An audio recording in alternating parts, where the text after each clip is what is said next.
Chapter 1. The psalm breaks.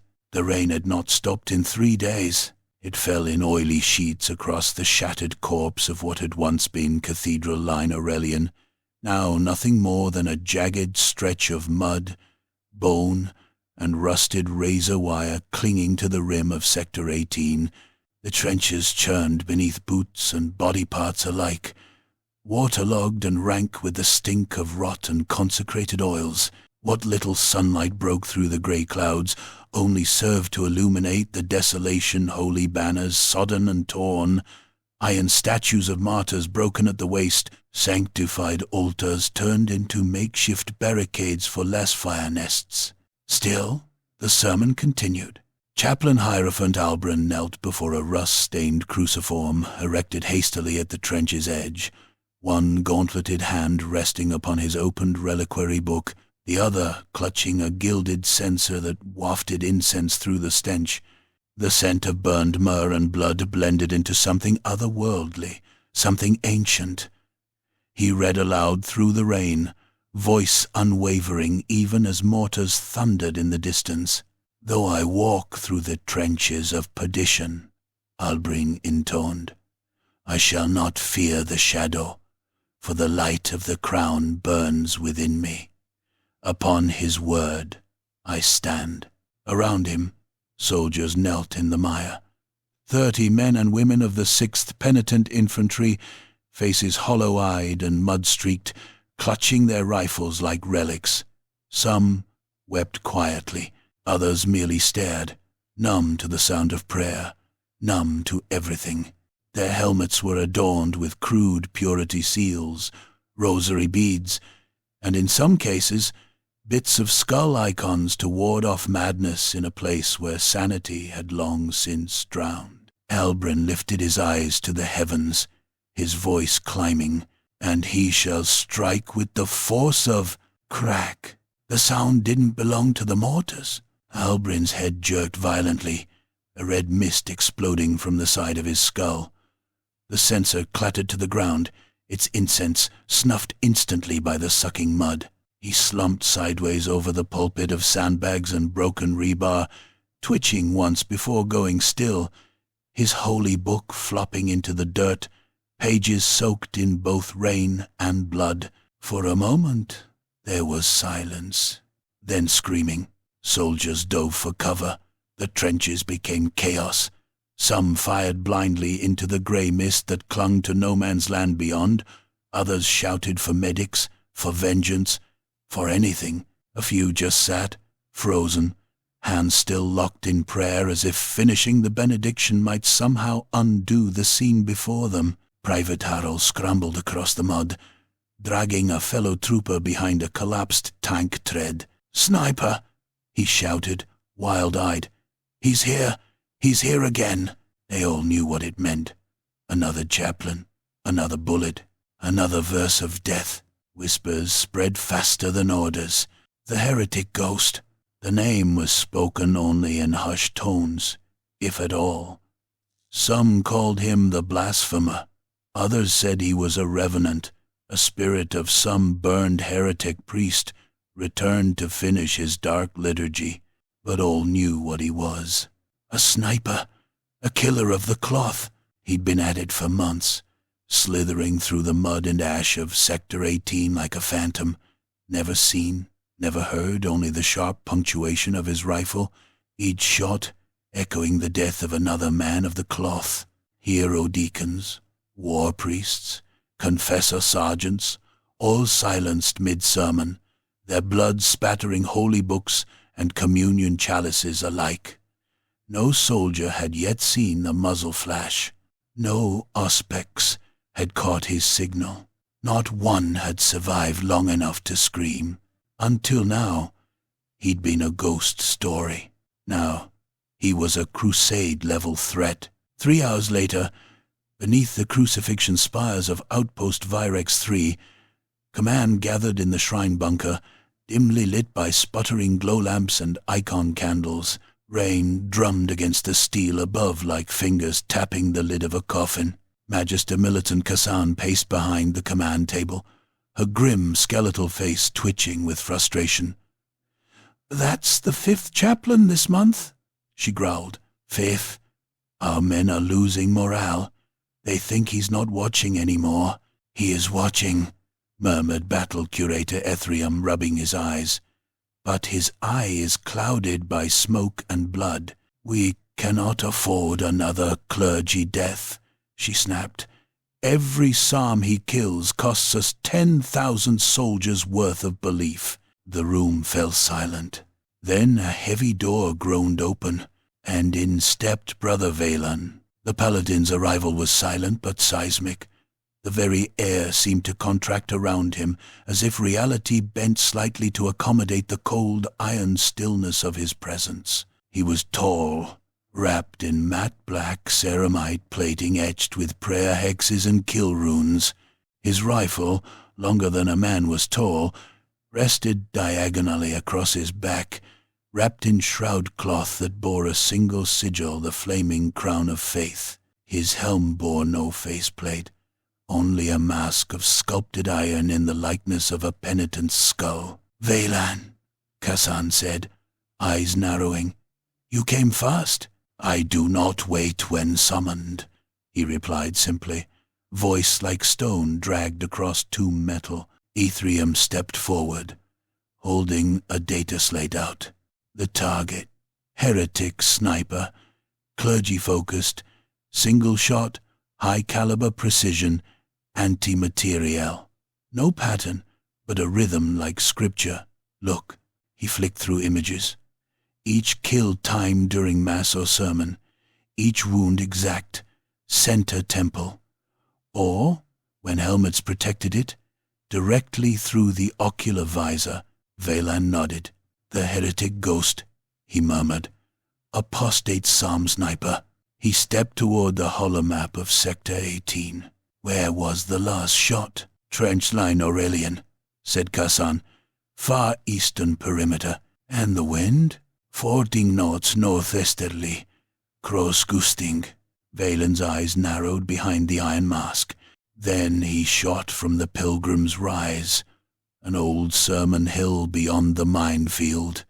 Elevated, he would need a clean escape, which means the catacomb tunnels beneath the ruined missionary hospice. Ethrium stared. "You just deduced that?" "No," said Valan. "I know him." The room went still. Kassan's voice was low. "You know the heretic?" Valan's silence stretched. Then only his breathing pattern. That night, under a sliver of blood-red moon, Valan entered the trenches of Sector 18, alone. He walked like a man descending into his own grave, slow, deliberate, unafraid. Soldiers parted wordlessly before him. No one saluted.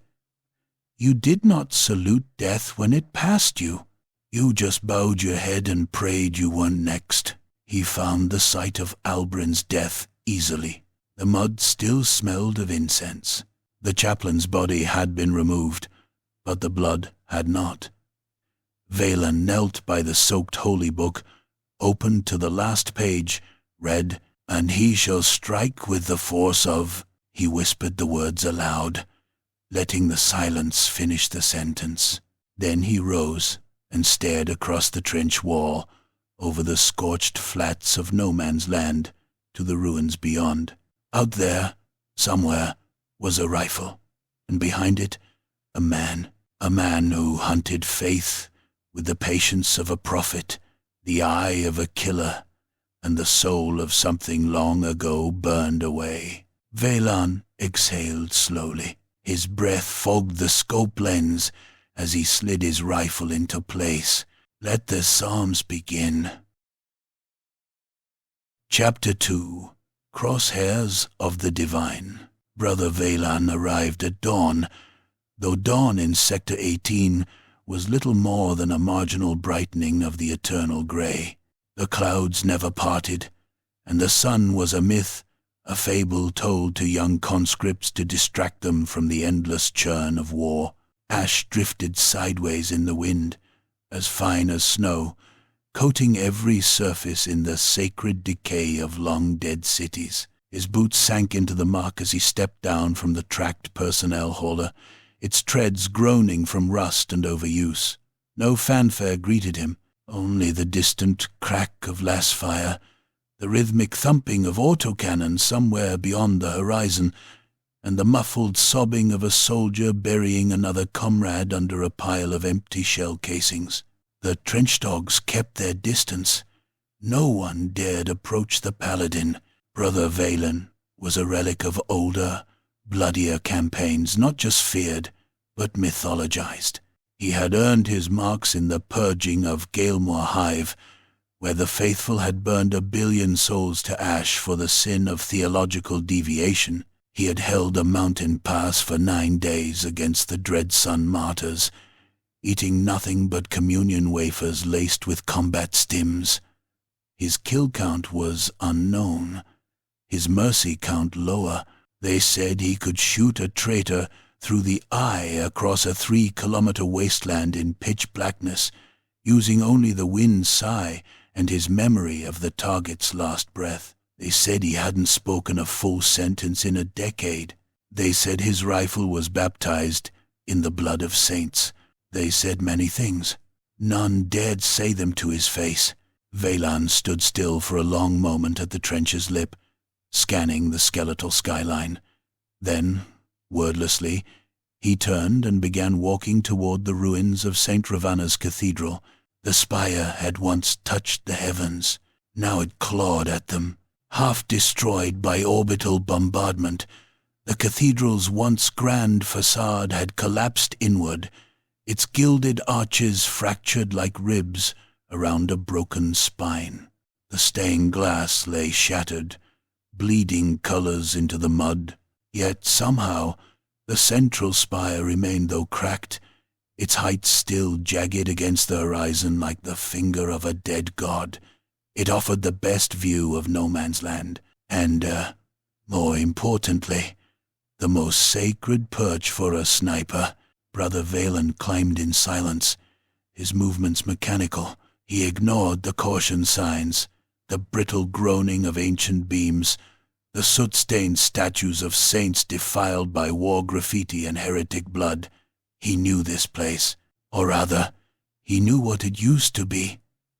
Every cathedral carried the same smell beneath the ash incense, regret and silence.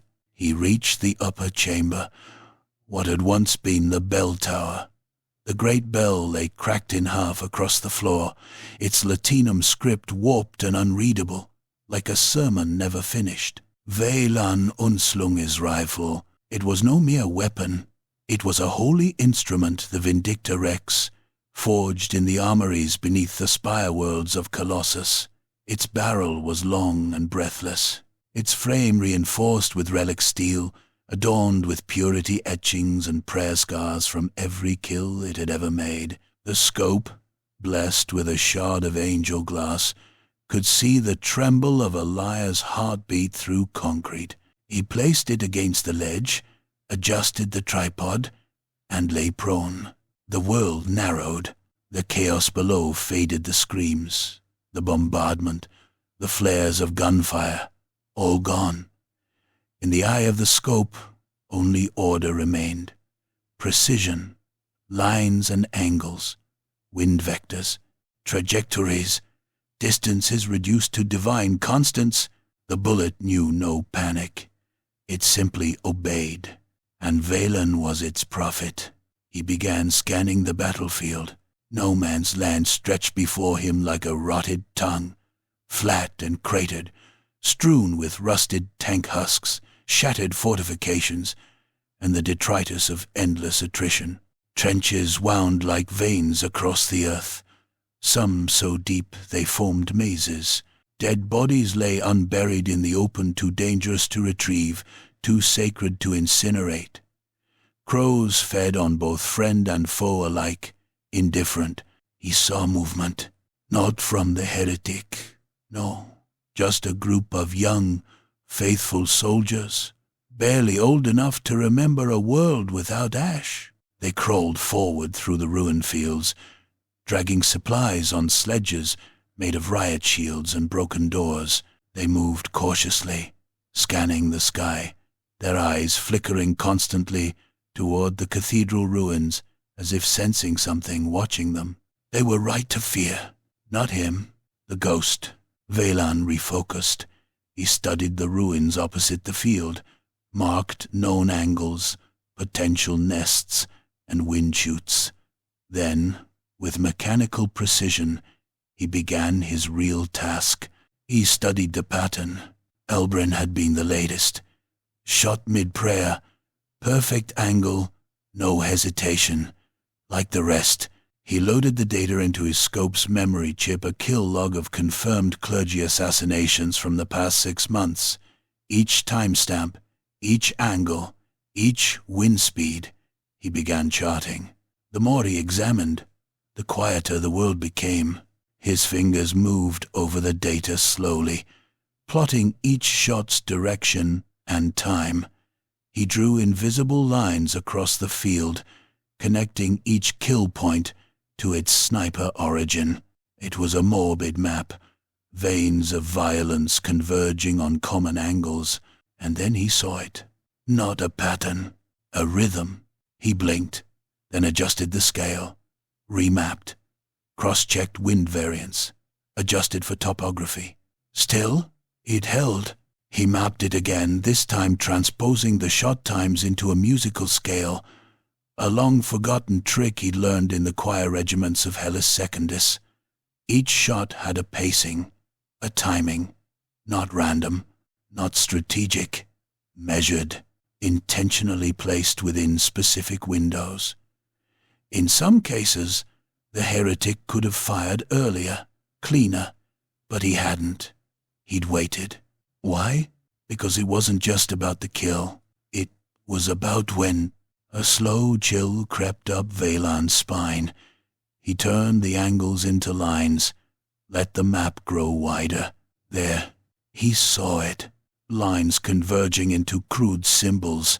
A circle, a broken key, a burning eye, glyphs no, sigils, runes, old runies, heresy, script. He remembered them from the burned pages of excommunicated texts, marks used by apostate theologians who believed scripture could be rewritten through action, through killing, through design. The pattern wasn't random. It was verses. The heretic ghost was writing a psalm, one bullet at a time. Velan exhaled, steady and slow, forcing the tension from his limbs. He closed his eyes. This was no ordinary traitor, no madman with a scope. This was a believer, a dark mirror of himself. Both snipers of the divine, both rewriting the future through a scope. But where Velan's bullet served the will of the crowned faith, the ghost's bullet defiled it. Where Velan silenced heresy, the ghost was heresy made flesh, not just a killer of clergy, but an apostate poet, inscribing his scripture across the battlefield with every corpse. This duel would not be one of patience alone. It would be of meaning, of theology, of righteousness. Velan opened his eyes again. Through his scope, the wind shifted slightly, revealing a faint shimmer of heat off a distant ruin too small to see with the naked eye. But he knew.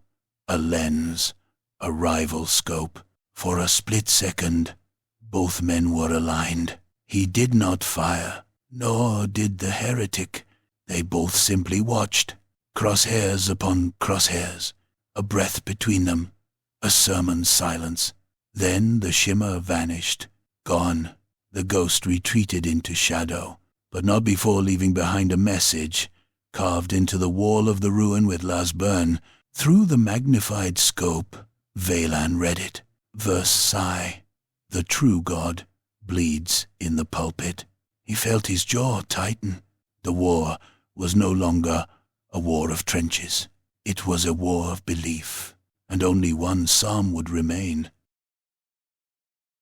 Chapter 3. The Heretic's Gospel. The ruins of the missionary hospice were silent, except for the sound of breathing, slow, controlled breathing, the kind taught in the choir cloisters of the faithful, where young initiates learn to steady their hands before inscribing holy texts or attending the wounded, the kind used by war priests as they administered last rites amidst gunfire, the kind used by killers who needed their hearts to mimic the rhythm of a metronome. And Kael Sorin had once been all three. He lay prone in the rubble of the hospice's collapsed upper ward, his body wrapped in a tattered priest's coat, half charred and stiff with dried blood. Beneath it, he wore a patchwork of scavenged armor, little more than scraps of plating bolted onto leather and cloth, practical, lightweight, silent, the opposite of a paladin's immaculate ceramite. His hair hung long, matted with ash. His face, half hidden beneath a soot-streaked scarf, was carved thin by hunger and fury, yet his eyes, icy, fever-bright, remained unblinking. Asealot's eyes, a sniper's eyes. Before him rested his rifle. It was not sanctified. It bore no sigil of the faithful. If anything, it radiated the opposite, a repulsive, almost mournful aura, as if the metal itself remembered a holiness it had once held and now felt the void where divinity had been scraped out. The weapon was long and ugly, its barrel extended with scavenged piping, wrapped in oil-soaked cloth to mask reflected light. Its stock was carved with symbols, dozens upon dozens of them, etched so deeply the wood splintered around them. Heretic runes? Each one a kill. Kael's fingers traced the latest rune, freshly carved and still dusty with splinters. Chapelain Hierophant Albre. Verse 12. He breathed, voice low, almost tender. Completion of the 12th canticle of the Blooded Dawn. The pulpit falls silent. The choir breaks. The flock wanders. He kissed the rifle's stock. Another stanza offered. To anyone watching, it would have looked like madness. To Kael, it was prayer. He adjusted the rifle's scope. Its lens cracked at the edge, but still functional. From his vantage point, he could see the edge of no man's land, the shattered cathedral spire where the faithful housed their scouts and snipers. And today him, the counterpart, the faithful's answer to apostasy. Kael had felt his presence hours before he'd seen him. An instinct, a pressure in the air. The battlefield had shifted when Brother Valan arrived, like a hymn suddenly sung in a different key. The very wind had carried a new scent oil from paladin armor. Incense, the metallic tang of sanctioned death. Valan. Even now, Kael felt a ghost of emotion twist in his chest. Not hatred, not fear, recognition, a memory of simpler times before scripture turned to ash in his mouth, before prayers tasted like lies. Kael inhaled slowly. Blessed be the eye that sees the truth of the world, he whispered, reciting from one of the forbidden gospel fragments he'd memorized. For the truth is a blade that cuts the throat of false prophets. He steadied his breath. A long inhale, a slow exhale, a ritual. Blessed be the hand that trembles not. But another breath. Blessed be the bullet that finds its mark. Then he went still, perfectly still. His heartbeat slowed into an unnatural steadiness, achieved only through brutal training and years of surviving on the edge of sanity. His mind drifted, and the flashbacks surged. The siege of Arkenhold. 4 years earlier, though war made all years feel like the same eternal night, Kael stood shoulder to shoulder with Valan then. Both wore the white and crimson robes of the Order of St. Arkan. Both bore the sigils of the faithful. Both sang from the same psalm book as artillery rained around them.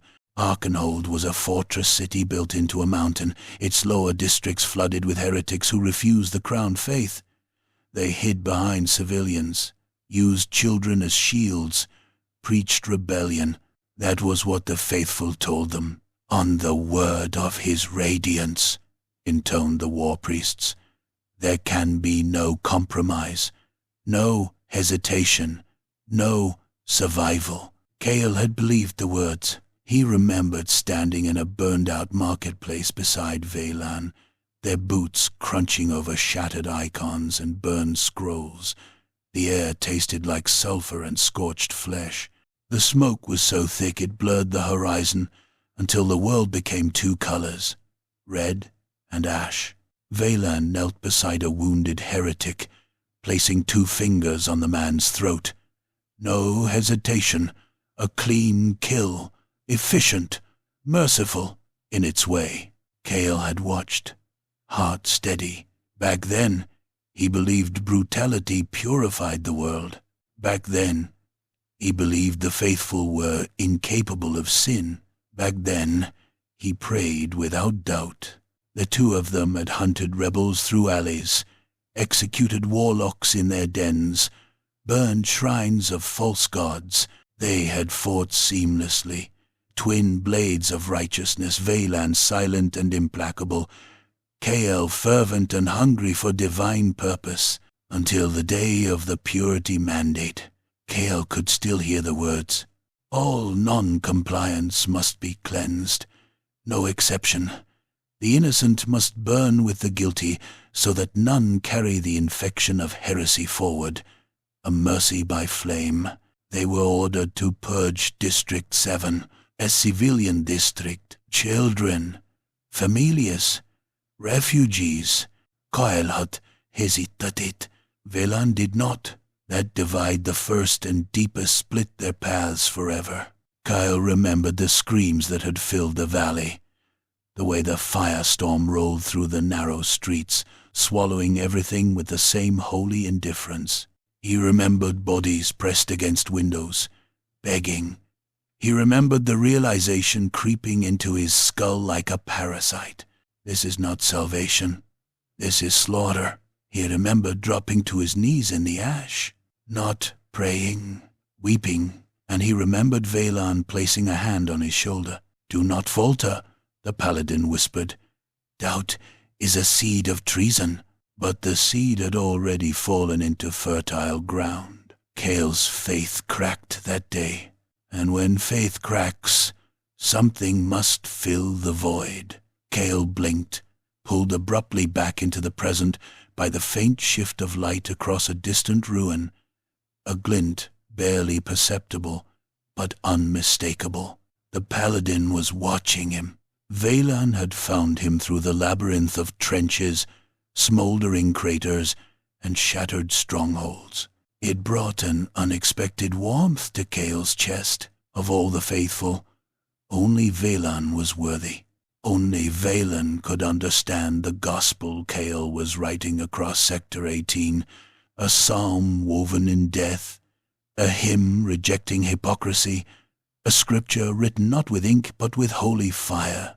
He adjusted the focus, and though he could not see Veylan's eyes behind the sculpted mask, he felt the mutual recognition, the way 2 wolves recognize one another in a forest devoid of prey. Cale smiled faintly beneath his scarf. He whispered to his rifle, and when the righteous falter, let the heretic rise. That truth may be spoken through the barrel of a gun. He repositioned himself, carefully aligning the crosshairs with the cathedral's spire. He would not fire today. This was not the moment for the next verse. A psalm must reach its crescendo at the ordained hour.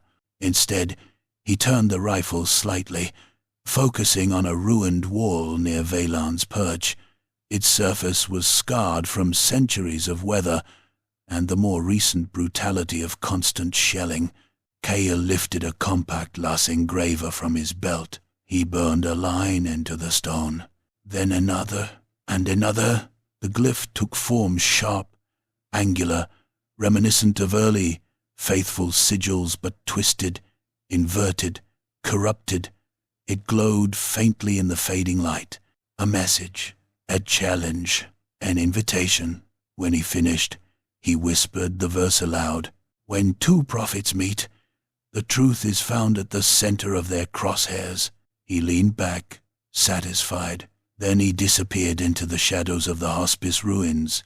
Ghost-like, the psalm would continue, and Valan would read every line. Chapter 4. Communion by Fire.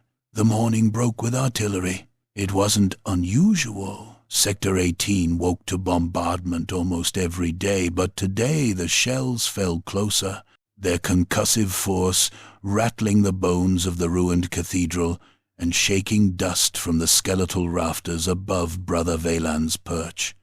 The shockwaves rolled through the trenches like the breaths of a dying giant. Soldiers below shouted orders, scrambled for cover, clutched their helmets, and whispered prayers half swallowed by the thunder. Valan did none of these things.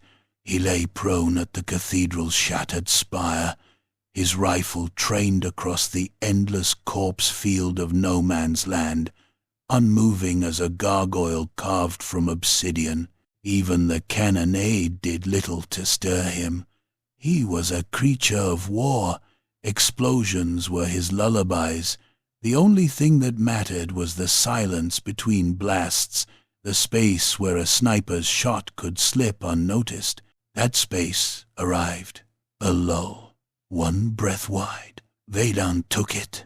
He shifted his rifle several millimeters to the right, aligning the scope through a jagged archway in a distant ruin, the same hospice ruins where the shot that killed Chaplain Albrin had originated. He calculated wind speed, humidity, distance, the minute distortions created by the lingering heat signatures of earlier bombardments.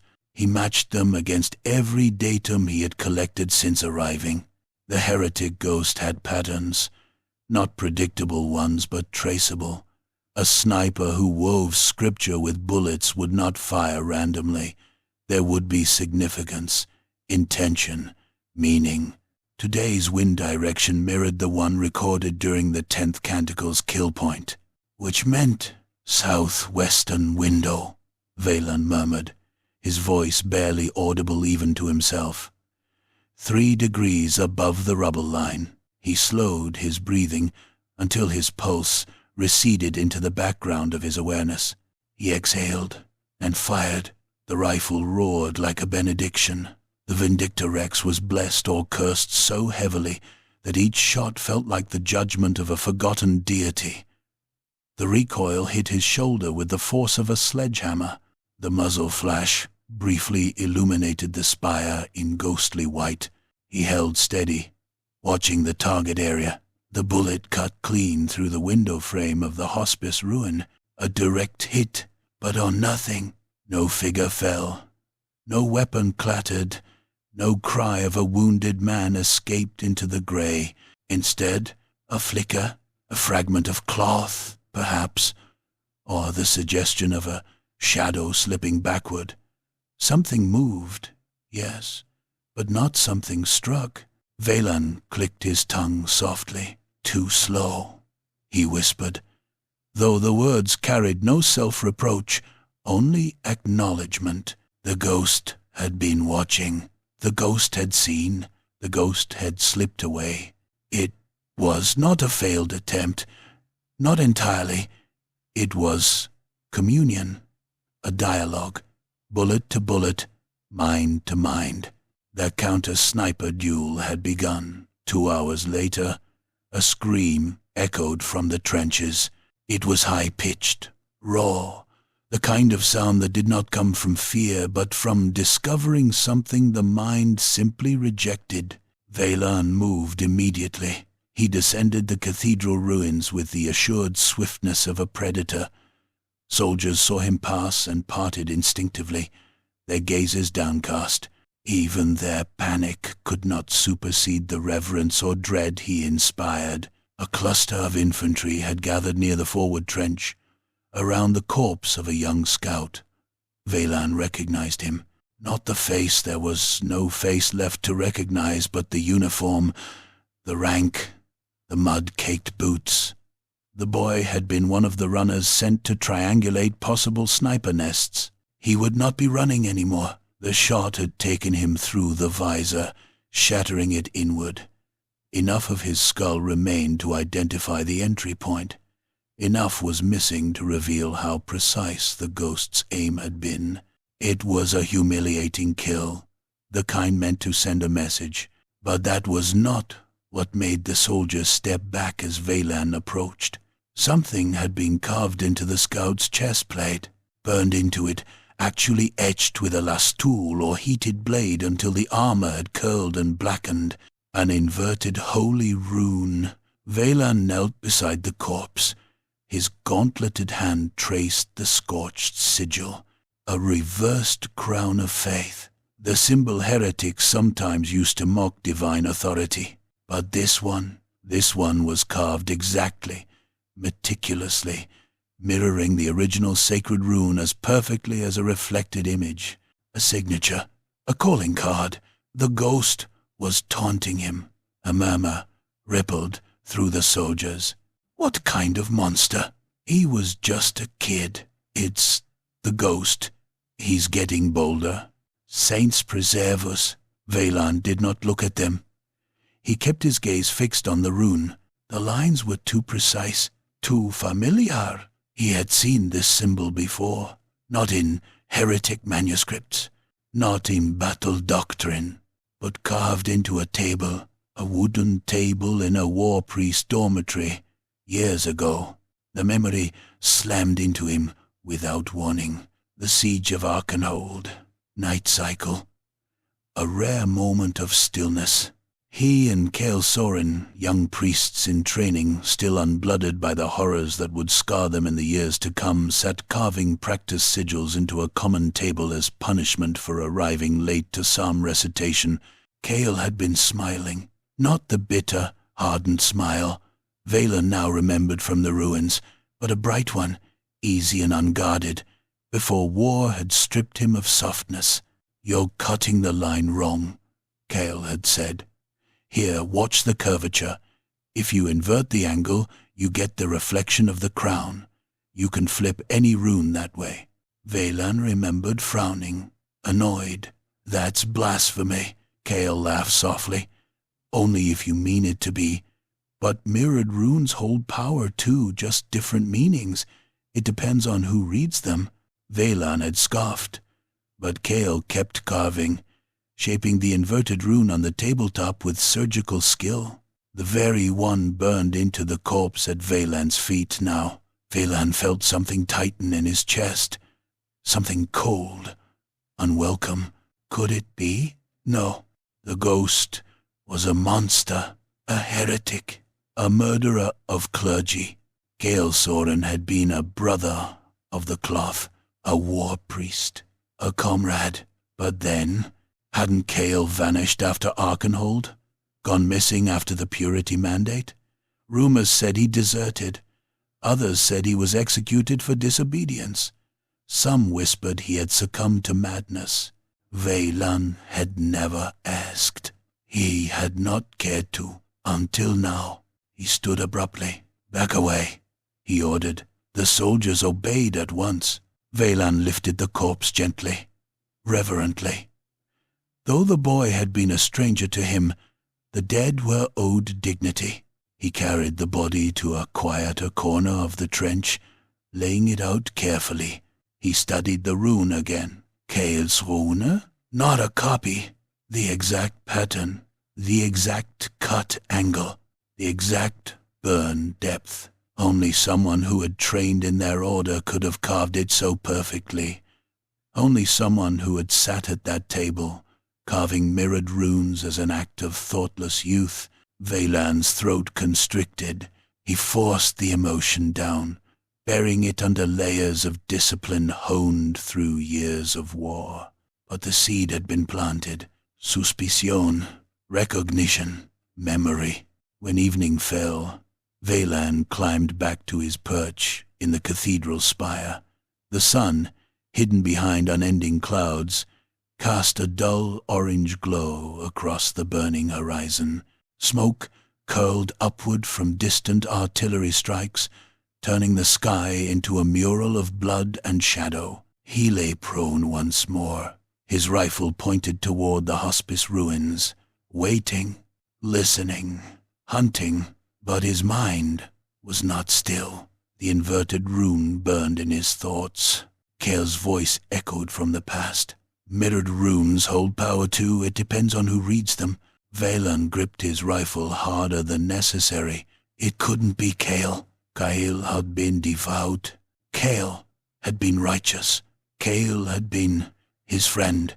There were few things Valan allowed himself to remember about those early years, but Kael had been one of the rare bright spots. His passion, his fire, his endless questions. Annoying at times, inspiring at others. Kael had always wondered too much. Wonder led to doubt. Doubt led to ruin. Could that ruin have birthed the ghost? A heretic sniper who preached with bullets. A zealot who turned scripture inside out. A man who carved mirrored runes into the dead. Valan closed his eyes. He could still picture Kael's hands steady, precise, sniper hands. The faintest tremor shook Valan's breath. Not enough to break aim, just enough to betray the truth now clawing at him. He didn't just know the ghost's breathing pattern.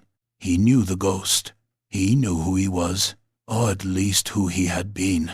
He opened his eyes again. Through the scope, the hospice ruins sat silent, but Valan felt Kael watching.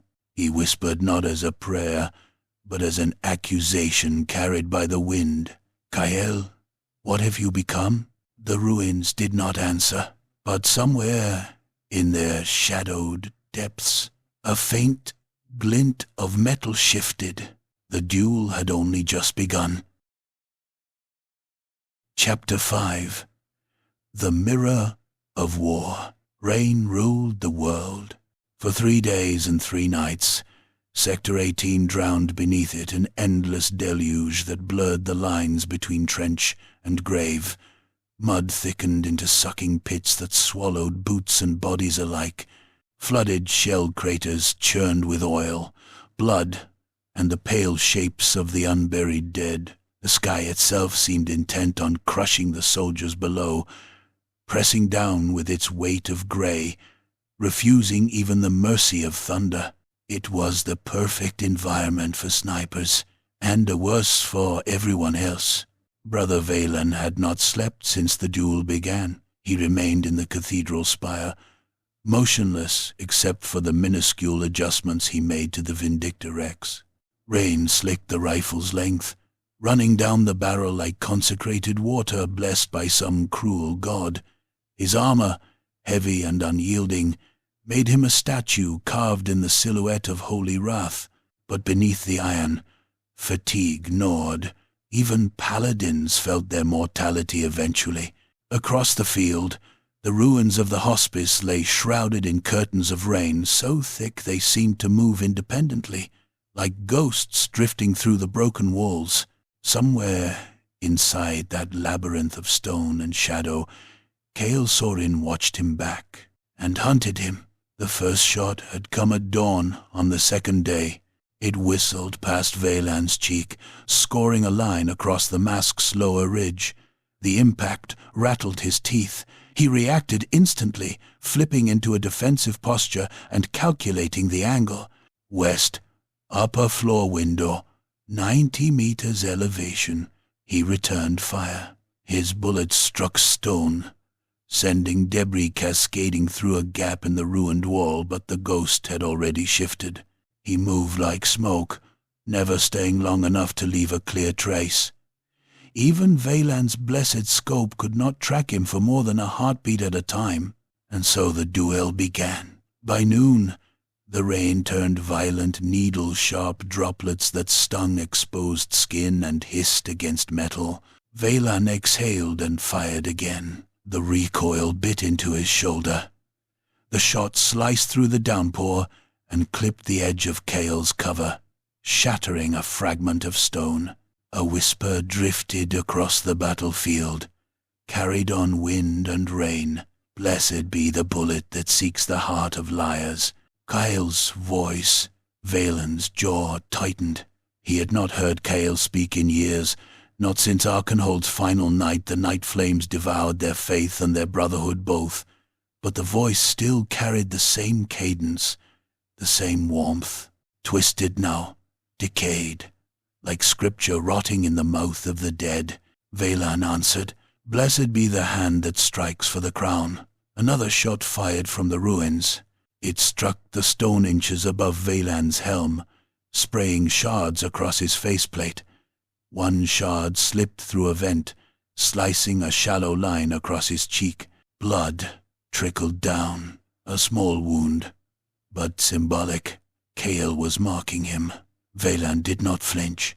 He wiped the blood away and recited louder, "Blessed be the righteous who fear no shadow, for they walk in the light." A whisper interrupted him, echoing mockingly, "Blessed be the shadow that blinds the righteous, for it reveals the truth they fear." Valan's breath hitched. The words, Kael wasn't improvising them. He was quoting Nocturnus, Scripture's heretical verses banned centuries ago, said to be written by a war priest who had stared too long into the abyss of his own soul. Kael had once held disdain for such texts, dismissed them as corrupted ramblings, but now he spoke them like gospel. Night fell, or something close to night. Sector 18's sky merely darkened from one shade of despair to another. Rain continued its relentless assault, drumming against Valan's armor and drowning what little warmth remained in his bones. He waited. He listened. The ruins across the field were silent. Then movement. A flicker of shape in a window. The glint of a scope. Valan moved first. His shot struck Kael's shoulder. A direct hit. The ghost stumbled, disappearing behind the wall. Valan leaned forward, breath tight with focus.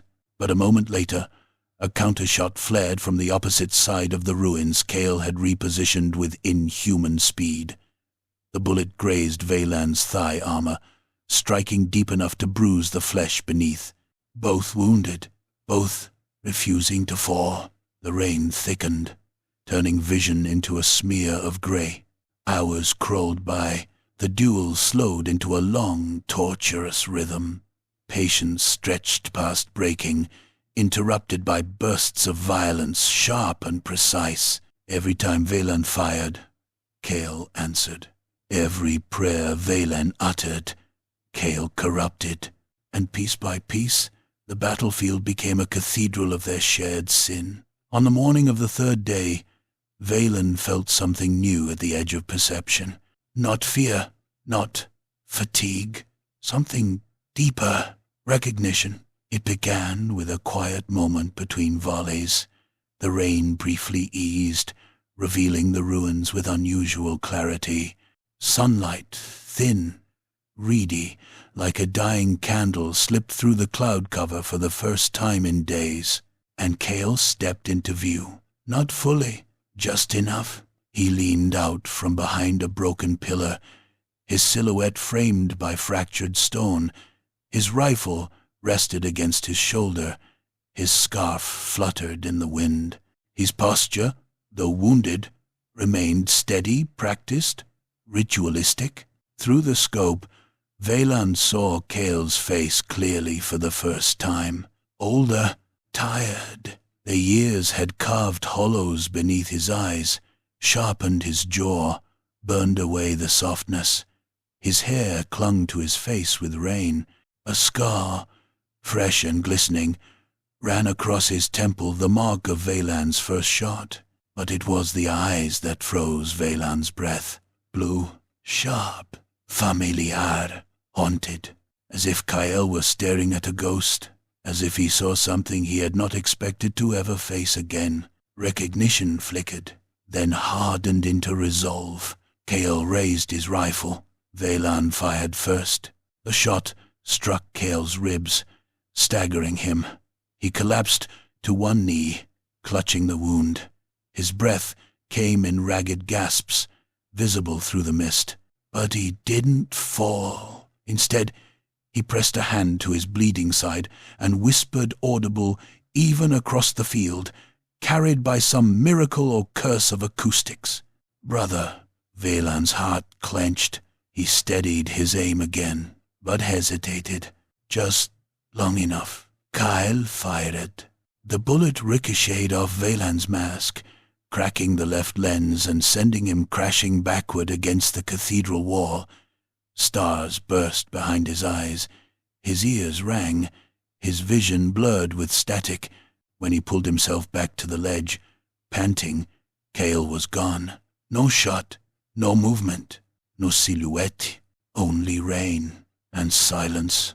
Hours later, as dusk settled over yet another mutilated day, Valan stared across the field with the cracked lens of his mask, weary, bleeding, conflicted. The duel had not ended, it had merely paused.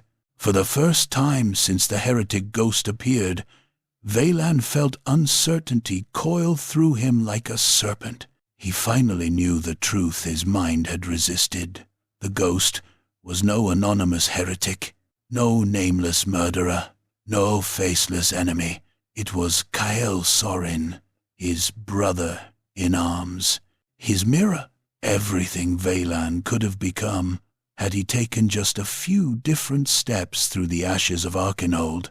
And as he lay in the spire, battered and listening to the rain, a quiet realization settled over him.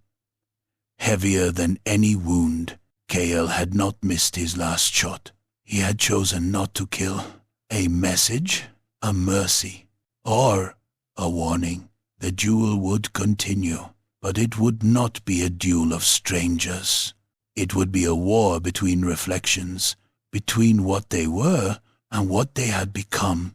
Valan tightened his grip on the Vindictor Rex. "Kael," he whispered.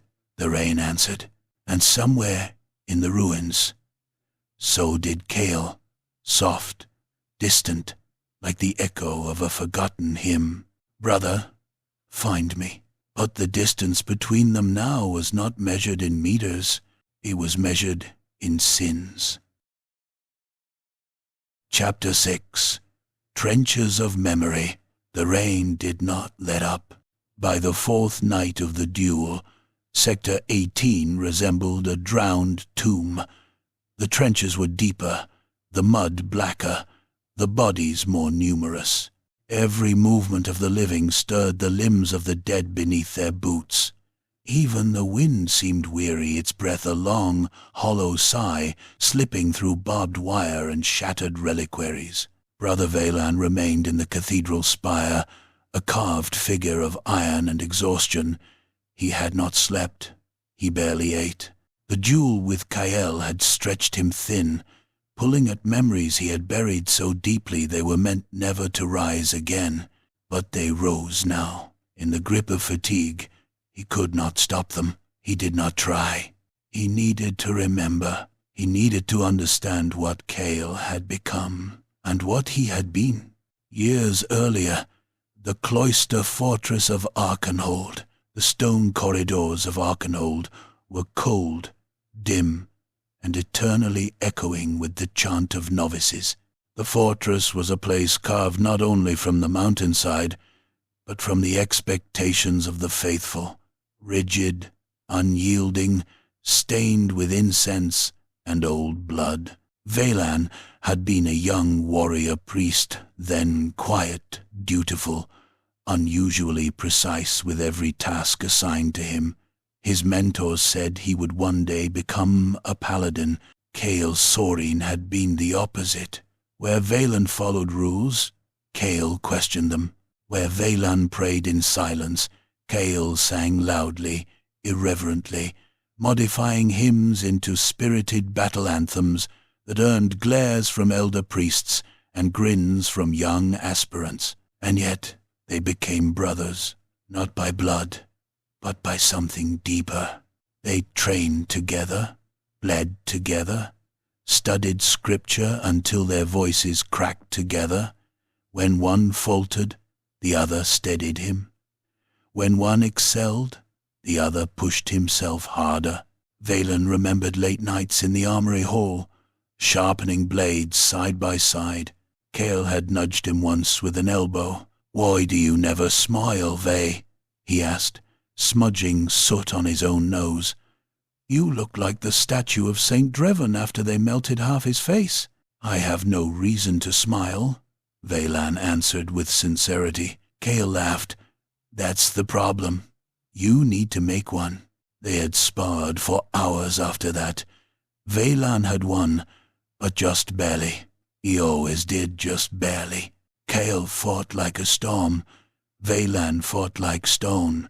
Opposites, complements, bound without oath or ritual. Brothers, memory shifts. The massacre of Karsoth. The flashback curdled.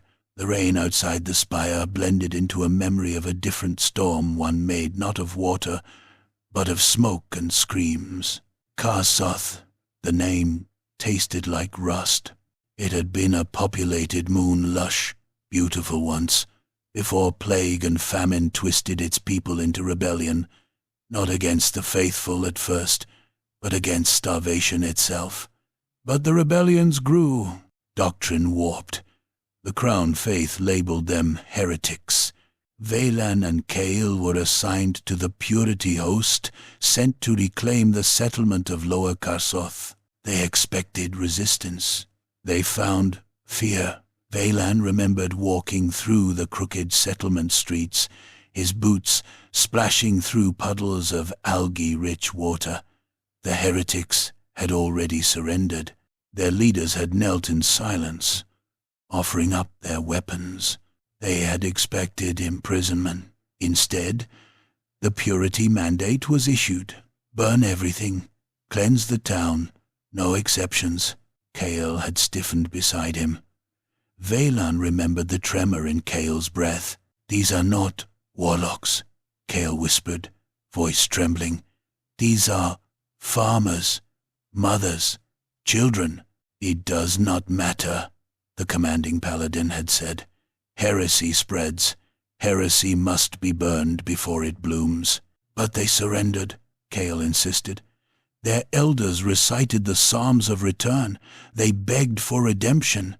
"A heretic's repentance holds no weight," the paladin replied, drawing his torch scepter from his belt. "They will burn, and we will do our duty." Veylan had not protested. He remembered that part too clearly. Cale had grabbed his arm, hard. "We cannot do this, Veylan," he said, eyes burning with a desperation Veylan hadn't recognized then. "This is not war. This is murder." Veylan's voice had been quiet, detached. "It is our command." Cale's face crumpled, but only for a heartbeat. Then rage bloomed. "Others don't absolve Saint." Veylan had looked away.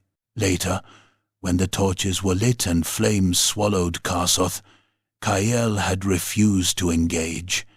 He had stood among the burning homes, staring into the inferno, tears mixing with ash. Veylan remembered standing beside him, unmoving, unable or unwilling to feel what Cale felt. Children screamed. Their parents screamed with them. The faithful sang hymns over the sound.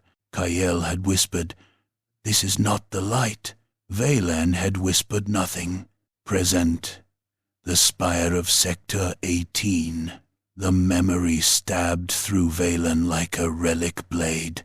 He grit his teeth and forced his focus back through the scope. The hospice ruins lay silent, the rain thickening once more. His cracked lens blurred slightly in one corner. He wiped it clean with the back of his gauntlet. But the guilt lingered, as if the rain were trying to wash truth into him instead of off him. Cale had broken at Karsoth. Veylan had not outwardly. But now, years later, the blood of Karsoth felt hot on his hands again. What if Cale wasn't wrong? What if the faithful had sinned that day? What if the ghost's bullets were not madness but justice? The thought made Veylan's pulse spike. His hands tightened on the rifle until the metal groaned. No, heresy, blasphemy. Yet he could not deny what echoed inside him. Not anymore. A shot crackled through the downpour. Valan reacted too slowly. The bullet struck the cathedral stone beside him, showering him with splinters. He ducked, rolled, repositioned his scope in one smooth motion. The countershot came seconds later. Kael was dancing the line between aggression and retreat, testing Valan's shaken resolve. Through the scope, Valan scanned the hospice's upper levels. Movement, a silhouette slipping between broken pillars, body hunched, clutching the rifle against his ribs. Kael was hurt, Valan could tell. His stance had changed. His left arm hung lower than before. This was an opportunity, a kill shot. Valan steadied his breath, but memory intruded.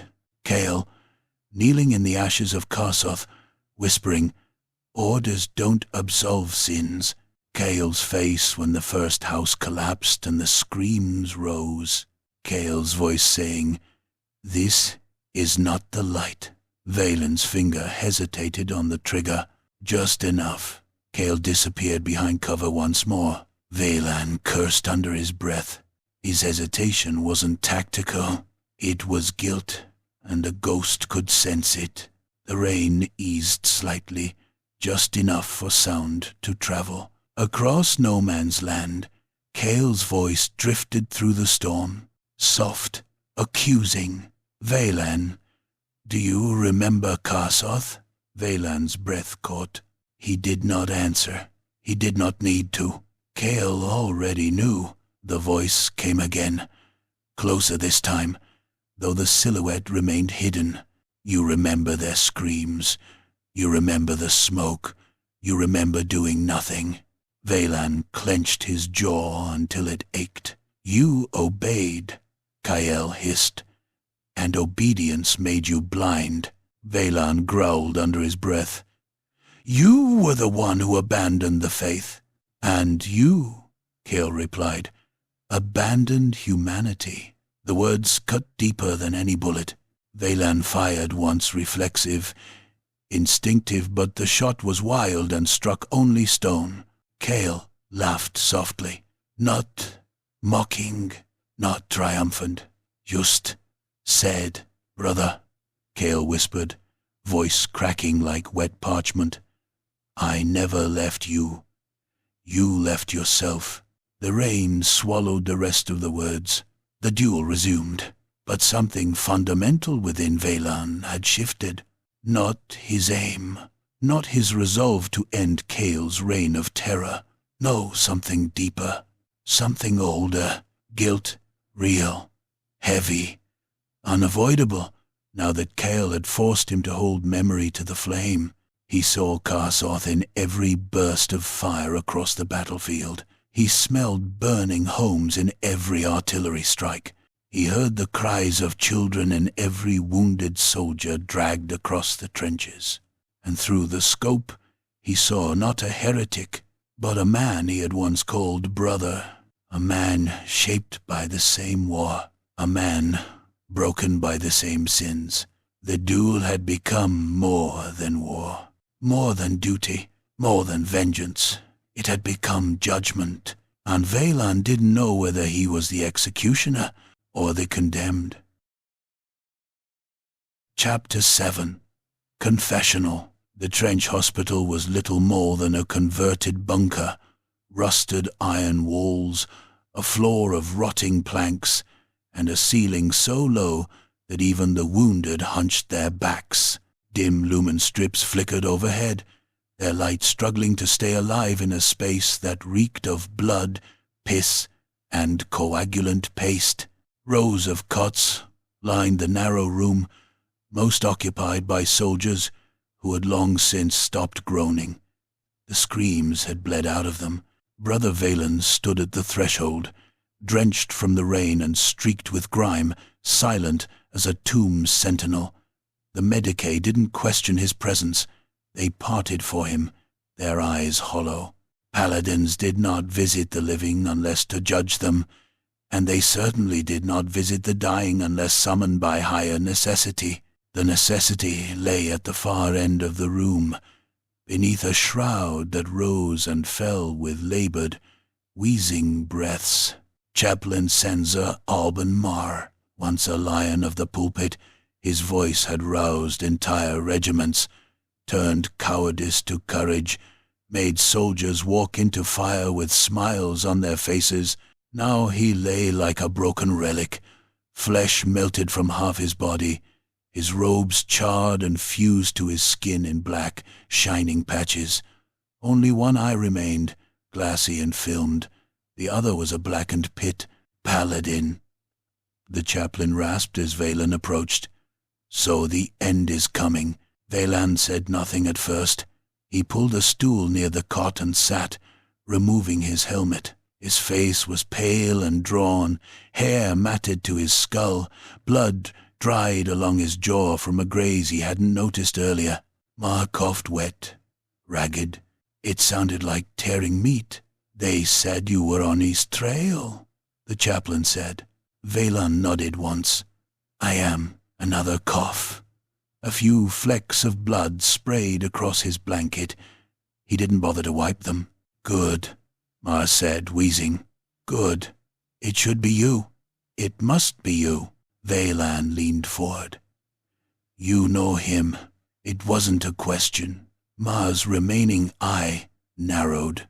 I knew what he was, the chaplain said. What they made him. Valan's mouth tightened. His name is Kale Sorin. Mar was quiet for a long time. The light above him flickered, casting his half-melted face in alternating shadow and illumination. Yes, he whispered. That was his name. And what is he now? Mar chuckled. A rattling, broken sound. A question for philosophers, or poets, or demons. I need more than riddles, chaplain. Another wheeze. Mar turned his ruined head to stare directly at Valan. Then listen like a man who dares confess, he said. They had served together years ago. Long before Sector 18 became a charnel house, before the faithful declared the outer shrines heretical. Kale had been stationed in a civilian district on the fringe of the frontier attached to a missionary outpost, preaching to the dust settlers and plague survivors. He hadn't been a killer then. He'd been a father. He had a wife, a daughter, a son not yet born. Valan's breath caught. He had never known that. He never told me, he said. Of course not, Mar replied. You were a paladin in waiting. They teach you to abandon attachments before you even know what you're losing. What happened? Mar closed his eye. The purity mandate, he said, issued in haste. The high ecclesiarch believed the settlements were being influenced by sub-psalm heresies. No evidence, only fear. And what does fear do, Brother Valan? Valan's voice was iron. It burns. Yes. Mar coughed again, more violently. This time he choked briefly, and blood foamed at his lips. He swallowed it like it was wine. The faithful burned them, he said. Women, children, homes. The whole outpost turned to glass. Kale had been away on assignment, escorting a supply convoy when it happened. He returned to find only ashes, the bodies unidentifiable, the names scrubbed from record. Even the records, Mar said, voice fading, were declared heretical. The dead weren't just burned, they were erased. And no one spoke up? Valan asked, hollow. Mar's laugh was softer now, almost a sigh. Some of us whispered. 1 or 2 tried. They were reassigned. 1 vanished. The rest learned to shut their mouths before they were shut for them. Valan stared at the floor. His hands, gauntleted still, trembled slightly. Kale had lost everything. Not to war, to faith, to the very machine they served. He vanished, Mar said, voice breaking now, distant. He stopped attending sermons. His pulpit remained empty. We thought he'd taken his own life. It would have been a mercy. But then the killings began. The first was a junior chaplain, known for cruelty. Then a confessor who'd overseen a cleansing. Each kill had a message, a pattern, a verse. Valen lifted his eyes. You knew that he was writing something. Ma nodded weakly. We didn't want to believe it. Not then. But the way they died, always during Mass, during prayer, not random, not convenient, chosen, symbolic, precise. He looked at Valen. He was reciting. Valen's voice was a whisper now. A psalm. Yes, Ma said. Not of hope, not of salvation, of vengeance. Each kill, each clergy, each stanza in the psalm, a litany written in blood, one that redefined worship as punishment. He's not just killing us, Ma said. He's condemning us, one verse at a time. Valan sat back, chilled to the marrow. The realization was complete now. This was no vendetta, no madness. Kael was enacting the ritual, a personal gospel of wrath, forged in loss, aimed with a scope. And there were more verses to come. How many stanzas? Valan asked. Ma's breath rattled, fading. 12, we think. Maybe 13. Depends on how far he plans to go. Valan closed his eyes. How many has he written? Ma smiled. A broken, bloody grin. 12, he said. Valan froze. His mouth was dry as bone. So the next. Ma's eye glistened not with tears, but with knowledge, with truth. He's coming for you, he whispered. Then his voice dropped lower. Last stanza. The final line, the one he saved. A silence settled between them, deeper than any prayer. Why me? Valan asked, and the answer came. Not from doctrine, not from scripture, but from guilt, because Valan had stood silently at Karsoth, because Valan had obeyed the mandate, because Valan had failed his brother when it mattered most. Ma's breath caught. He exhaled one last time. Confess, he whispered, before the psalm ends. Then he died. Valan sat alone beside the corpse for a long time.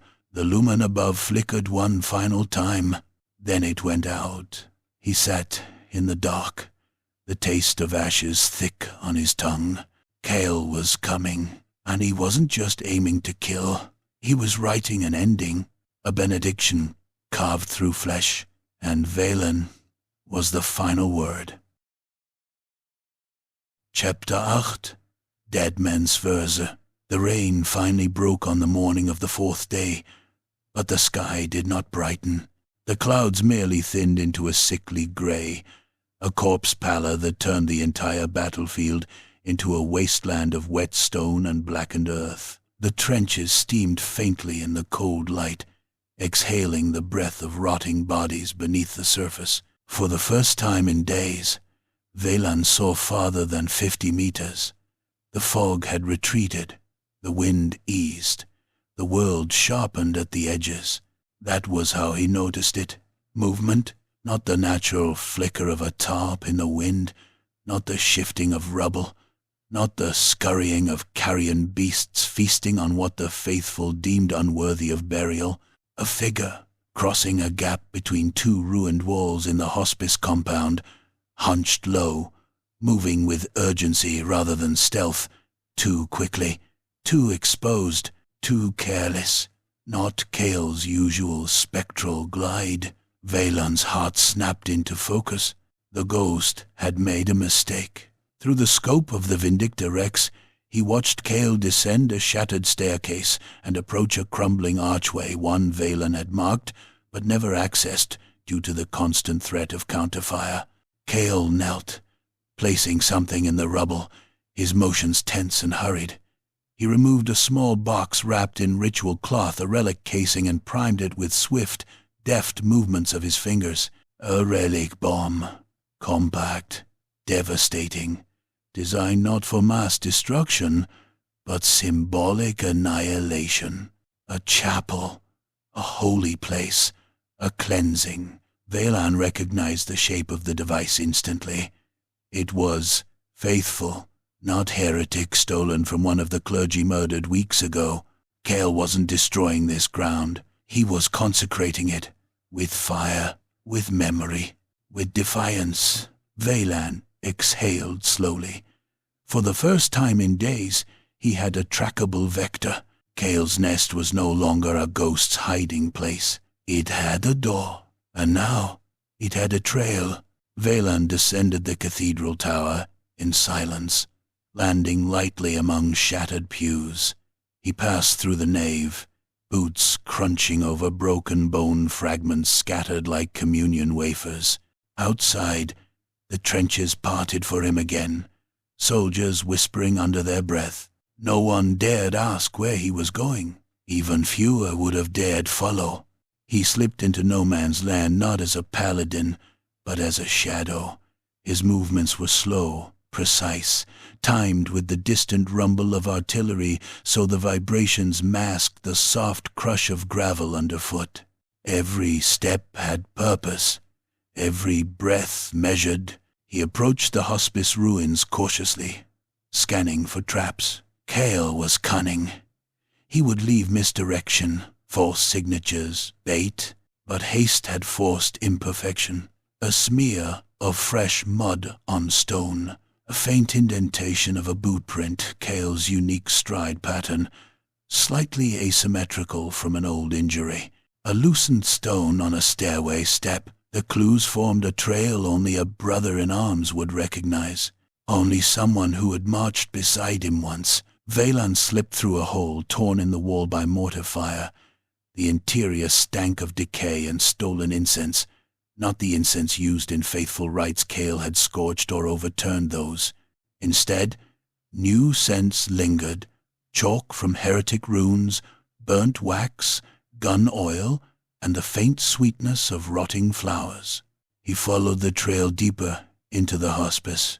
The ruin narrowed into a hallway, whose walls still displayed fragments of frescoes, saints with their faces melted off by fire, angels whose wings had been defaced with knives, prayers blackened by soot.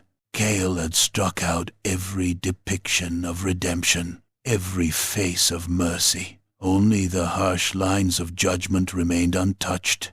Finally, Valan reached a collapsed archway. Beyond it lay Kael's lair.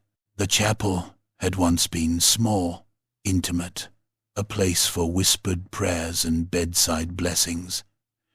Now it was a shrine to something darker. The altar was overturned, candles burned into stubs and stuck into the cracks of broken stone. Charcoal-rubbed verses covered the walls, spiraling outward in jagged patterns. Not faithful scripture, not entirely heretical. A hybrid of both, a screaming chorus of blended doctrine, Kael's own psalms. Valan read portions as he moved forward. Blessed is the flame that remembers every forgotten name. Blessed the hand that casts judgment when the righteous turn aside. Blessed the vengeance that speaks when mercy is gagged. He swallowed hard. This was not madness. This was conviction. In the center of the chamber lay Kael's sleeping mat, a folded cloak, worn thin. Nearby rested a broken communion chalice, repurposed as a cup for melting candle wax. A cracked mirror rested against the wall, its reflective surface smeared with soot. Kael had used it for signaling, for checking angles, for watching his own eyes. And beside it lay something small and fragile. A photograph, old, creased, nearly torn in half. Valan picked it up slowly, as if afraid it would disintegrate in his gauntlet. It showed a group of young warrior priests, fresh from the cloister academies, posing proudly in front of the gates of Arkenhold. Their armor gleamed, their smiles were unbroken. In the center stood Kael. To his left stood Valan, arms around each other's shoulders, laughing, alive. Brothers. Vaelan's breath caught in his throat. He knelt, gripping the photograph so tightly it bent. This chapel wasn't just a hideout. It was a confessional, a place where Cale confronted every ghost that had shaped him, a place where he returned to remember who he used to be. Vaelan's voice cracked in the empty chapel. Cale, why leave this here? But the question was foolish. Kael had left it so Vaelan would find it. It was bait. A message. A wound ripped open. A faint, ticking sound snapped Vaelan out of the memory. He stiffened. The relic bomb. It had been armed and placed in the outer ruins, but Cale was clever. He always layered traps, always set meaning upon meaning. Vaelan scanned the room. There, beneath the altar's cracked base wires, thin, almost invisible, he followed them up the wall to a small pressure device triggered by weight displacement. The mat, if disturbed, Vaelan froze. Slowly, he shifted his weight. The room vibrated faintly. No time. He lunged backward. The explosion tore through the chapel. Stone and bone fragments blasted past him. Fire licked across the floor. The shockwave hurled him into a half-collapsed wall, armor ringing like a struck gong. Dust filled the air, choking him. He covered his head as debris rained down. Silence followed. Long, cold, he dragged himself upright, coughing into his gauntlet. His ribs ached. The edges of his armor smoked. His ears rang like cathedral bells hammered by giants. Cale had nearly killed him. Nearly, and yet not quite. The bomb had been positioned to wound, to warn, to mark territory. It was not the final stanza. Not yet. Vaelan stumbled to the shattered doorway of the chapel, adrenaline forcing him onward. He stared into the ruins beyond, searching for movement. He found it. On the far wall, illuminated by flickering firelight from the blast, a new rune had been carved. Deep, fresh, inverted. A message just for him. Below it, words scrawled in charcoal. Verse 13th. The Brothers' Awakening. Vaelan clenched his fist around the photograph, nearly tearing it. He finally understood. Cale wanted him alive, wanted him to remember, wanted him to follow. The psalm was reaching its crescendo, and Vaelan was not the hunter. He was the subject. The verse, the ending. He stepped out into the rain as flames consumed Cale's lair behind him. Somewhere in the ruins, faint but unmistakable, came Cale's voice carried on the wind like a hymn half swallowed by the storm. Find me, Vaelan, before the last verse finds you. And Vaelan began to walk toward Cale, toward the truth, toward the end of the psalm. Chapter 9. Whispering Steel. The graveyard was soaked in mist, thick enough to taste. It clung to every surface, like a living thing filling eye sockets of shattered statues, curling over rows of sunken graves, draping broken mausoleums in a shroud of ghost-grey silence. Between the mist and the bone-white stones, the world felt weightless, as if reality itself had retreated from this place and left only memory behind. Vaelan moved through it like a wraith. His armor was streaked with ash from Cale's destroyed chapel. His shoulder bled slowly from a shrapnel wound, hidden beneath the black ceramite. The pain dull and constant. He ignored it. The photograph of their old unit, folded and worn, remained tucked in the pouch over his heart, close enough to burn. Ahead, the graveyard sprawled for hundreds of meters, rising slightly to the remains of a hilltop reliquary. Once, this had been a sacred place, where the bones of martyrs were laid in careful rows and recited over daily. Now the soil was churned with blast craters and flooded trenches. Gravestones cracked and scattered like broken teeth. And Cale was somewhere within it. The trail had led here, footprints in the ash, drag marks, a smear of blood on a crumbling headstone. The ghost had been wounded in the chapel blast, but not enough to kill him. He had retreated, chosen the graveyard deliberately. Another consecrated place, another altar of the past. Valan lay flat behind a crumbling angel statue, the wings blasted off long ago by artillery. He scanned the field through his scope. Mist curled and twisted with every breeze, but there movement, a flash of fabric, a faint glint. He adjusted. Target, Gael, positioned at the edge of a collapsed crypt, nestled between two jagged slabs of masonry. His rifle rested on the lip of a broken tomb, the scope steady, his eye behind it unblinking. A perfect position, a perfect trap. Valan's breath slowed. He whispered the opening line of the 4th war psalm. Though I walk among the bones of the dead, I shall fear no shadow, for I carry the light within me. He fired. A snap echoed through the mist as the bullet struck Cale's shoulder again. A lucky hit. The ghost jerked, rolled behind cover, rifle slipping from his grip. Valan shifted positions immediately, diving into a half-buried mausoleum as a return shot cracked against the stone just behind him. Not lucky, he realized. Calculated. Both men had fired simultaneously. Neither had missed completely. The mist thickened, swirling with the heat of gunfire.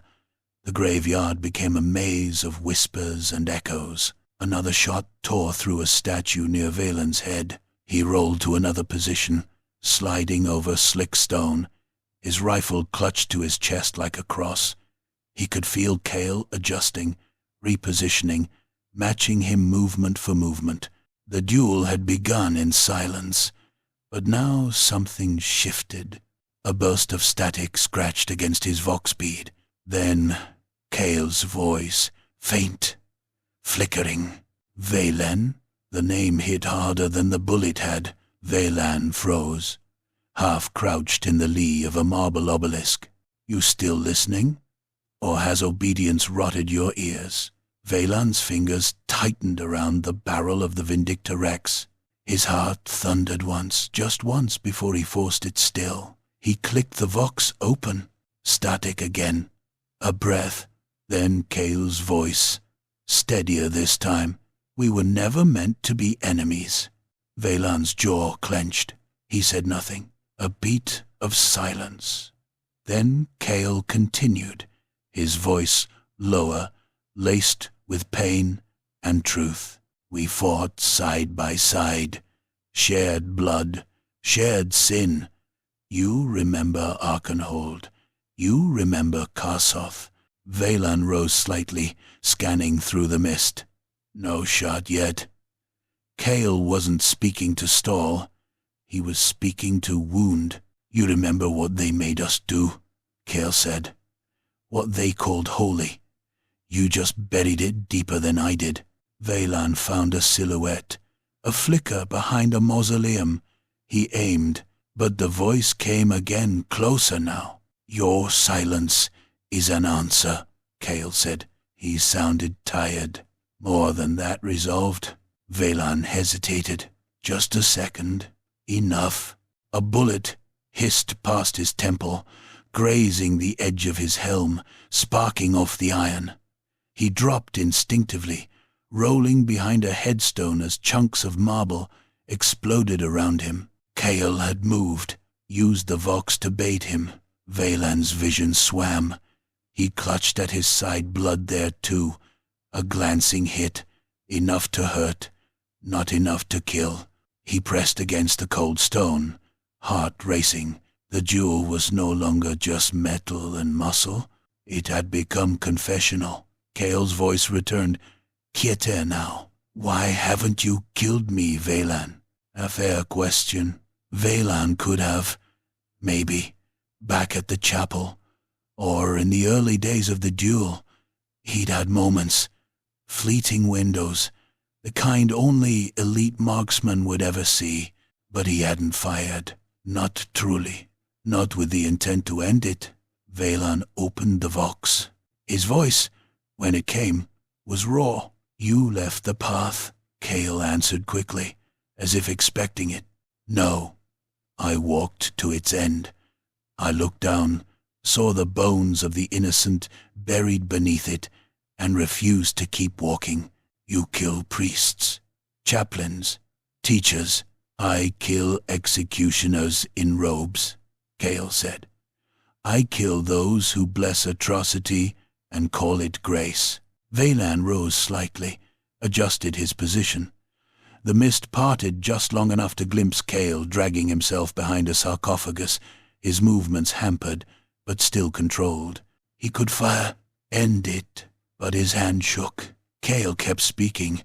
"I kill them so others might question before lighting the next fire, so the children we burned don't go unmourned." A pause. "Is that heresy, brother?" Valan had no answer. The mist swirled. He moved again, slower now. Every breath burned in his lungs. They were both bleeding, both limping through stone and memory. He reached another vantage point, looked down his scope, saw Cale again. Their eyes met, neither flinched, and then, for the first time since Sector 18 began to drown, Cale lowered his weapon, not to deceive, not to draw fire, but as if to invite it. His face was pale, rain-matted hair plastered to his forehead, blood seeping from beneath a makeshift bandage on his ribs. He stared at Valan, not with anger, but with grief. Valan's scope trembled. His finger hovered over the trigger. This was the moment. End it. Silence the psalm. Burn the memory. But Cale's voice came one last time, soft, broken. "Please, don't make me kill you." And Valan, for the first time in his life, hesitated, a whisper of doubt, a breath too long. The steel did not lie. A sniper's hesitation is the space between a life and a death. Cale fired. The bullet struck Valan's shoulder, spinning him sideways into the dirt, the impact blasting pain through his arm like lightning. He cried out just once as he hit the mud. Darkness licked the edge of his vision, and above, the mist danced like spirits over a battlefield that no longer knew who its heroes were. When he came to, the graveyard was empty. Cale was gone. Only blood trails remained, two paths leading opposite directions, diverging, one into the mist, one toward the end. Valan sat up slowly. The photograph over his heart was wet with blood, but still whole. The psalm wasn't finished, not yet. Chapter 10. The Last Pilgrim. The graveyard mist clung to Valan long after he left it behind. It seeped into the seams of his armor, into the cracks of his mask, into the corners of his thoughts. It traveled with him through the trenches as he staggered back toward the cathedral ruins, silent, limping, bleeding. Soldiers watched him pass with wide eyes, whispering among themselves. None dared approach. A paladin did not bleed. A paladin did not tremble. A paladin did not look lost. But Valan felt it now, an unfamiliar hollowness in his chest, as though some part of him had been carved out by a blade he never saw. Cale's words echoed in that emptiness like a litany spoken to an unanswering sky. "We were never meant to be enemies. Orders don't absolve Sans. I never left you.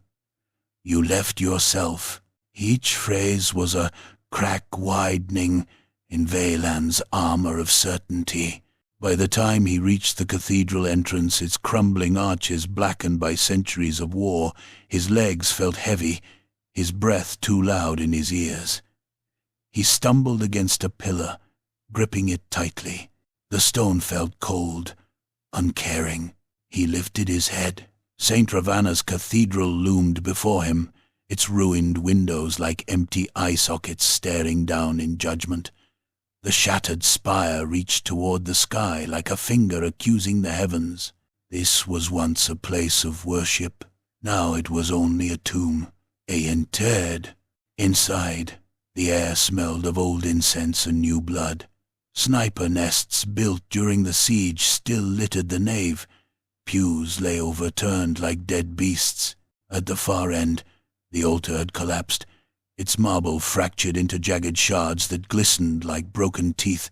Valan moved slowly, each step deliberate, carrying the weight of memory. The photograph of their unit still tucked near his heart burned against his chest. He removed it with shaking fingers. In the dim light filtering through the ruined roof, the faces stared back at him. Young, unscarred, radiant with purpose.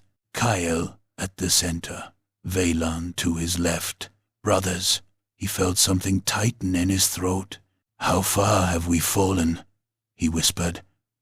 The sound echoed through the nave, swallowed by emptiness. He collapsed to one knee beside the shattered altar, leaning the Vindicta Rex against his shoulder. The pain in his arm throbbed. The wound Kale had given him. The second wound, not the first. The first wound had been years ago, at Karsoth. Flashback. The massacre. It came again, unbidden. Smoke, fire, screams. The sky had glowed orange as homes burned, the air thick with ash and the stench of roasting flesh. Soldiers marched in formation, torches held high, while the innocent fled or begged. Children clung to their mothers. Fathers shielded their families only to be cut down by blades sanctified by the faithful. Kale's voice, raw, desperate, rose above the carnage. "Stop. They are not heretics. They are people." Valan remembered grabbing Kale's wrist. "Stand down. Look at them, Valan. Look," Kale shouted, pointing to a young girl sobbing beside her dying mother. "Does this look like sin? Does this look like rebellion? Or does it look like murder?" Valan had remained silent then, the same silence he felt echoing inside him now. Obedience is salvation, he had been taught. But in that moment, obedience had tasted like ash, and now, years later, the taste had returned. Present, the cathedral. Valan pressed the heels of his palms against his eyes, trying to crush the memory back into whatever dark corner it had clawed out of. He failed. For the first time since he had taken the oath of a paladin, he wondered if he had stood on the wrong side of righteousness. If Kale had been right, if the faithful had been wrong, if he, Valan, had become the monster. A wave of dizziness washed over him. His injured shoulder burned. His ribs ached from where he'd been slammed against tombstone and earth. He tried to steady his breathing, but the storm inside him was too loud. What if Kale hadn't broken? What if Kyle had woken up? And Valan had remained blind. His hand drifted to the photograph again. Back then, Kale's eyes had been bright. Now they were sharp with hurt and fury, but alive in a way Valan couldn't deny. Alive with truth, Valan whispered. "If I was wrong, then what am I now?" The cathedral gave him no answer. He reached up and lifted his mask, letting it fall heavily onto the stone floor. It clanged once, echoing through the broken hall like a church bell announcing death. His face felt naked, vulnerable. The cold air stung. He bowed his head and prayed. Not the formal prayers of the faithful, not the rote verses he'd memorized as a child, but a simple plea. "Show me," he murmured. "Tell me what is right. Tell me what remains holy in all this ruin." Silence. He tried again. "Guide my aim. Guide my judgment. Guide nothing." The cathedral did not answer. The heavens did not rumble. No warmth filled his chest. No whisper of divine guidance touched his mind. Only the wind moved, stirring dust and dried blood on the altar. He felt uteri, profoundly alone, a soldier who had spent his life fighting for a voice that had never spoken to him. His breath shuddered. He pressed his forehead to the cold stone floor. Please, silence again. Long? Heavy? Absolute? He did not know how long he stayed like that. Minutes, an hour, longer. The world outside faded. Only the pounding of his heart remained. And beneath it, a faint, terrible certainty forming like frost along his bones. There was no sign, no answer, no divine presence, only his guilt, only his past, only his brother's voice. Kael had found truth through blood. Valen had found only vacancy. Slowly, painfully, he lifted his head. His eyes burned. The cathedral around him no longer felt like a sanctuary. It felt like a skeleton, a corpse of belief. He rose to his feet, unsteady. The photograph slipped from his hand and fluttered to the altar steps. He didn't pick it up. Instead, he retrieved his mask, stared at it, and whispered, "I don't know who I am anymore." Then he put it back on, not as a shield, but as a confession. For the first time in his life, he was a pilgrim without a path, a weapon without a cause. And as he stepped out into the dying light of Sector 18, one truth followed him like a shadow stretching long behind him. Kael Sorin was no longer simply an enemy to defeat. He was the question Valen had spent his whole life avoiding. And now Valen was ready to hear the answer, even if it killed him. Chapter 11. The Sermon of Blood. It began with hymns. At sunrise, the winds shifted over Sector 18. The usual scent of smoke and rot gave way, for a brief moment, to incense. Not the acrid sting of battlefield perfuming, but true incense burned in brass censers, carried through the trenches by priests in gleaming armor, their vestments flowing like banners of scarlet and gold. It was a rare thing in war, a rally of the faithful. The High Chaplain General of the Ninth Crusade had declared a mass of purity to reinforce morale across the front lines. Every surviving chaplain, hierophant, sermon adept, and liturgical officer had been summoned to a forward platform constructed near the relic mound, a shallow hill where an old saint's bones had been buried beneath layers of rockcrete and reverence. Dozens of soldiers stood in formation around the perimeter, rifles at rest, eyes lifted to the makeshift altar at the mound's crest. Behind them, the trenches buzzed with the confused excitement of witnessing something almost forgotten in this war: ceremony. 5 chaplains stood at the altar. Their armor gleamed under the faint grey sun, etched with golden lines and draped in blood-red robes. Together, they raised their voices, reciting the litanies of flame, an ancient hymn reserved only for crusade moments of great cleansing or terrible sin. Their words boomed through the trench lines, carried by vox amplifiers. Blessed is the fire that burns heresy. Blessed are the flames that cleanse the rot. Blessed are the tongues that speak the word. The first bullet struck the lead chaplain in the throat. He crumpled mid-sentence, blood spraying over his prayer book as he collapsed. A second shot shattered the head of the acolyte beside him. The crowd didn't move at first. Shock pinned them in place, the hymn still echoing even as bodies fell. Then the third shot hit a junior cleric in the chest, blasting him backward off the mound, holy sigils torn to shreds. Panic erupted. Soldiers screamed. Some fired wildly into the distance. Officers shouted for order. The 4th and 5th chaplains tried to raise their arms, bellowing commands, but Kael's bullets found them too, one through the visor, one through the heart. 5 chaplains, dead in under 30 seconds. The sermon turned to slaughter. The crowd broke. Some ran, others fell to their knees. A few turned their weapons on the sky, as if vengeance could be fired upward into the grey void.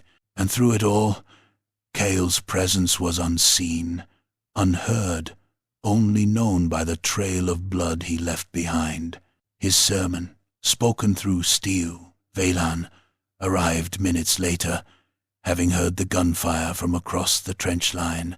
He pushed past fleeing soldiers, eyes scanning the horizon with a sniper's precision, looking for angles, for perches, for any trace of Cale's shadow. But Cale was already gone. All that remained was the aftermath. The altar was in ruins. One side collapsed, blood pooling around the cracked remains of a ceremonial candelabra. A soldier knelt beside the lead chaplain's body, praying with eyes wide open and tears tracking clean lines down his soot-covered face. Valan stepped past him. He moved to the top of the mound. There, on the stone slab once used as a podium, Cale had left a message, carved in the chaplain's own dagger, driven deep into the rock. Black blood still dripped from the blade. Below it, written in the chaplain's blood, were the words, Verse Ixivi, the silence of the saints. Valan stood over it, unmoving. 14 verses. The psalm was growing. Cale was no longer just writing revenge, he was composing history. Each stanza death, each stanza an indictment. And this slaughter was not a climax. It was provocation. Valan turned sharply and stormed toward the command trench. Inside the reinforced bunker of the 8th Strategic Division, chaos reigned. Officers shouted over one another. Maps and data slates were scattered across every surface. Vox channels screamed with conflicting reports. Some units had already begun withdrawing. Others were preparing counterattacks. One by one, the commanding voices were being overridden by a singular, higher tone. Magister Militant Kassan stood at the center of the command chamber, her jaw clenched like iron. Her armor gleamed with ritual purity, every inch of it pristine, as though untouched by the horror beyond. Valan entered without ceremony. She saw him and pointed at the strategic holomap. This is the final straw, she said. 5 chaplains, on sacred ground. Valan said nothing. He knew what was coming. We've received authorization from the ecclesiarch himself, Kassan continued. We are initiating Operation Skyfall. Valan's chest turned to ice. Orbital bombardment, she said, voice cold. Full sector, faithful and fallen alike. We cleanse it all. He stepped forward. You're bombing your own lines. We're purging heresy. Kassan snapped. There are soldiers here. Civilians still in hiding. Children in the catacombs. They'll die for a holy cause, she said. And rise in the Emperor's light. Valan felt rage ignite deep inside him, slow and burning. His voice was low. You're doing exactly what Cale wants. She blinked. He stepped closer. This isn't random. This is bait. Every kill, every verse, it's all been pushing us to this. Impossible, Kassan said. You think a single sniper? He's not a sniper, Valan interrupted. He's a psalmist. He's writing a martyrdom. He wants you to burn this place to ash, so his gospel ends with divine betrayal. A final stanza sung over the bones of the innocent, a grave sermon, Kassan sneret, blasphemos nonsense. It's calculated, Valan said. You obliterate this sector, and he wins. He becomes truth. Another officer stepped forward, uncertain. Magister, perhaps we should delay. No, Kassan snapped. The faith does not negotiate with madness.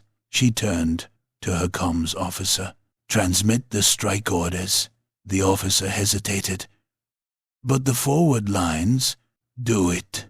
Vaylon stared at her, then turned and walked away. Not in defeat, in resolve. Outside, the trench world was already shifting. Storm sirens began to howl long, keening wails that rose over the moaning wind. Soldiers froze. Some dropped to their knees in prayer. Others broke rank entirely, fleeing toward the rear lines. Medicaid teams scrambled to evacuate the wounded. A few officers tried to rally their units, but no one listened. Everyone knew what the siren meant. Orbital fire, holy rain, no survival. Vaylon stood atop the edge of the trench, watching the sky. Clouds gathered in unnatural formations. Thunder without sound. The sky tearing open. It was coming. The wrath of the faithful. And all of it, he knew, was exactly what Cale wanted. Vaylon turned away from the sky. His hand hovered over the photograph once more. Then he descended into the mud-soaked trenches for what he now understood was not a mission, but a reckoning. He had one chance left, to stop Kael, to stop the faithful, to choose the verse for himself and write his own ending. Chapter 12. Duel. At dusk. The bridge had no name anymore.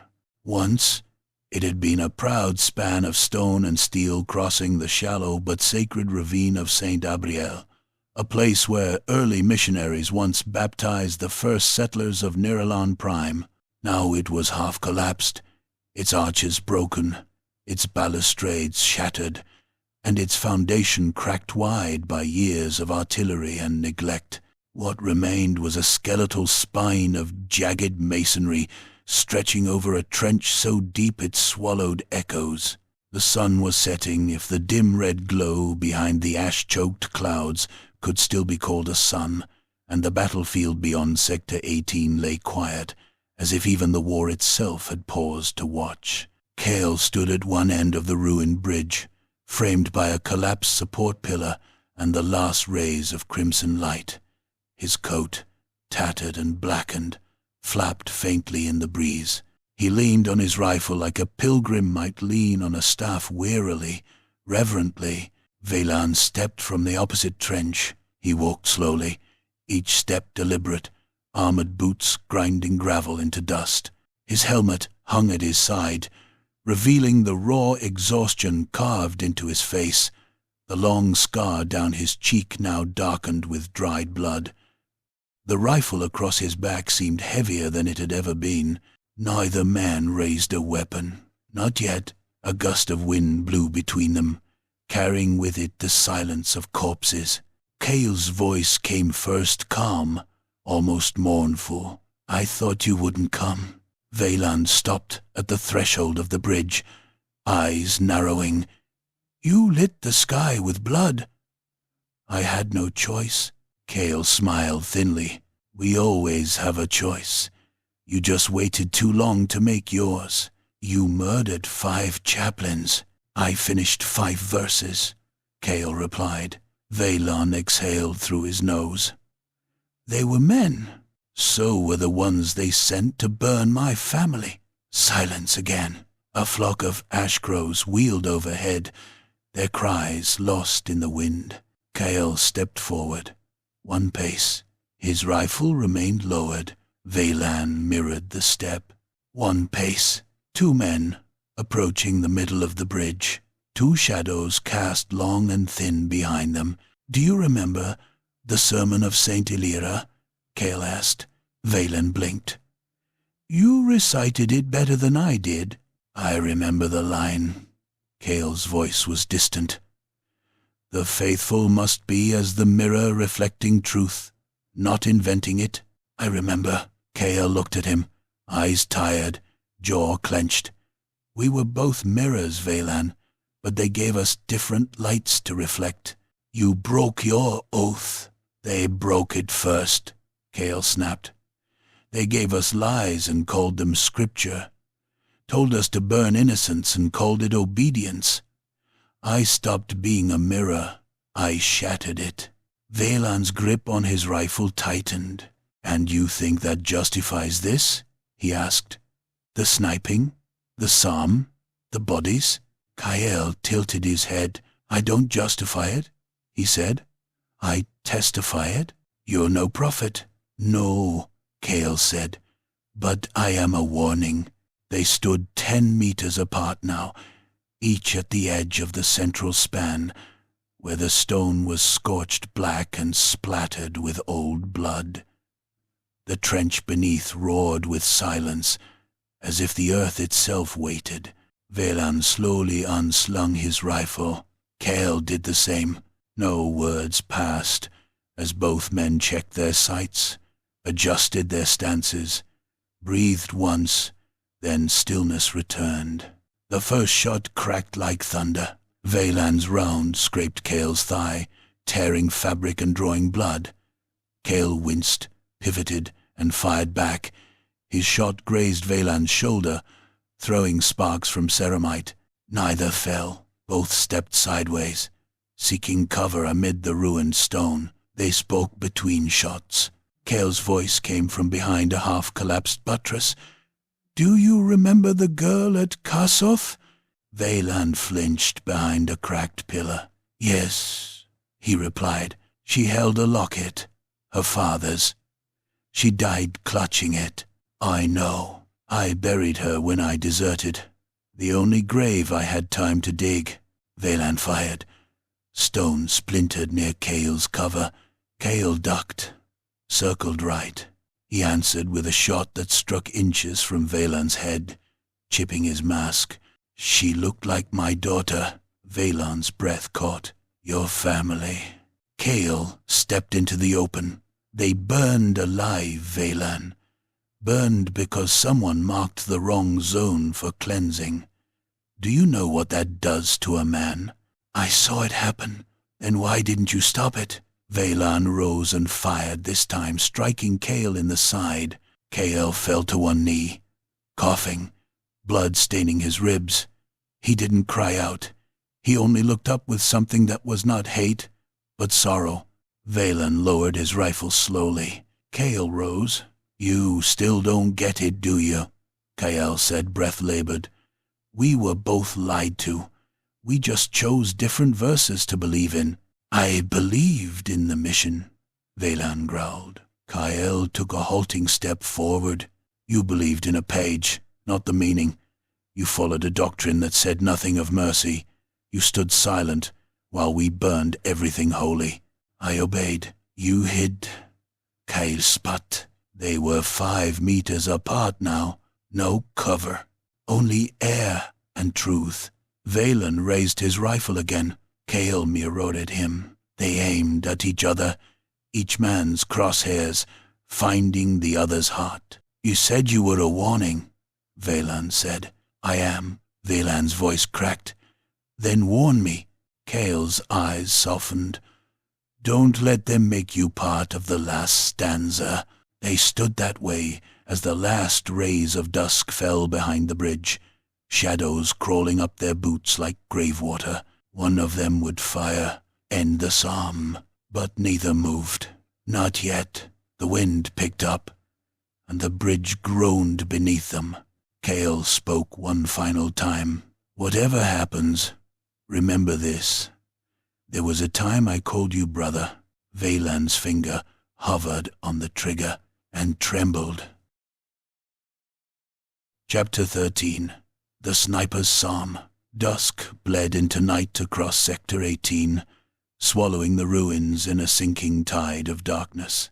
The shattered bridge groaned beneath the weight of 2 men who had once knelt in the same chapel, sworn the same oath, and believed in the same radiant lie.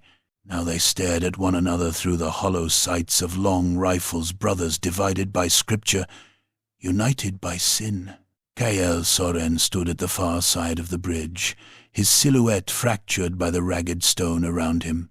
His breathing was shallow, barely visible in the cold air, but steady enough to keep his rifle leveled. The blood from Valen's earlier shots soaked his coat, trickling in dark streams down his ribs. Brother Valen stood opposite him, boots planted firmly on cracked masonry, the Vindicta Rex braced against his shoulder. Wind whipped through the gap of his cracked helm, chilling the sweat on his brow. His heart hammered once hard and then steadied into the disciplined rhythm he'd perfected across countless battlefields. One shot would end this. One shot would silence the psalm, but neither man fired. Lightning flashed behind the clouds, illuminating Cale for a brief second, his face gaunt, hollowed by grief, but eyes burning with something Valan had not expected. Peace. Cale broke the silence first. His voice was soft, carried on the wind like the last notes of a hymn sung in a dying church. Do you know why I chose this place? Valan shifted his stance slightly. It was a bottleneck. Elevation. Clear sightlines. Cale gave a faint, exhausted smile. You always think like a soldier. I've no. You stop thinking like one, Valan answered hollowly. Cale shook his head. No, I started thinking like a man. The words echoed across the ravine. Cale stepped forward just a fraction, just enough for the bridge to protest under his weight. This was where the first missionaries crossed, Cale said, where they spoke of peace before the faith learned to preach with fire. This is the beginning of the lie. Valan raised his rifle a hair higher. Cale noticed, but didn't flinch. Instead, he lowered his own weapon slightly and reached into his coat. Valan tensed, ready for a concealed pistol, a detonator, anything. But Cale only drew out a small, weathered book, its leather binding cracked, its pages stained. A prayer book, his prayer book. The one he'd carried since Arkenhold. Cale opened it with trembling hands. I spent years rewriting it, he murmured, verse by verse, shot by shot. Every kill was a line, every priest a syllable, every drop of blood, the ink. Valen's jaw tightened. It was heresy. Cale closed the book. No, he said softly. What they made us carry was heresy. What they made us burn, what they made us believe. He lifted his head, eyes meeting Valan's through the mist. This is my psalm, he whispered. Not a prayer for vengeance, he inhaled, steady and deep, but for forgiveness. Valan's heart clenched. Cale raised the book to his chest and began to recite, not loudly, not triumphantly, but like a confession whispered into the ear of a dying god. O flame, that was not kind. O light, that cast no shadow. Hear now the voice of the unworthy. As Valan felt the words settle into him like stones, Cale took another step forward, rifle lowered. I have sinned with bullet and bone. I have shaped grief into scripture, and named my wrath a gospel. The wind quieted as if to listen. Cale's voice trembled just once. Forgive me not for the blood I spilled, but for the blood I could not save. Valan swallowed. Cale lifted his face, and for the first time since Karsoth, he looked young again. Let the final verse be mercy. Let the final shot be truth. Let the one who knew me best. He lowered the book. His hands were empty. Only his voice remained. End the psalm. Valan raised the Vindicta Rex fully now, target aligned. Cale did not move, did not reach for his rifle, did not raise a defense. He simply opened his arms slightly, as though welcoming the bullet. The moment stretched across the broken bridge, across years of brotherhood and betrayal, across all the fire and ash that had shaped them. Cale whispered, We were both lied to, Valan. Just chose different verses to believe in. The crosshairs settled on Cale's heart.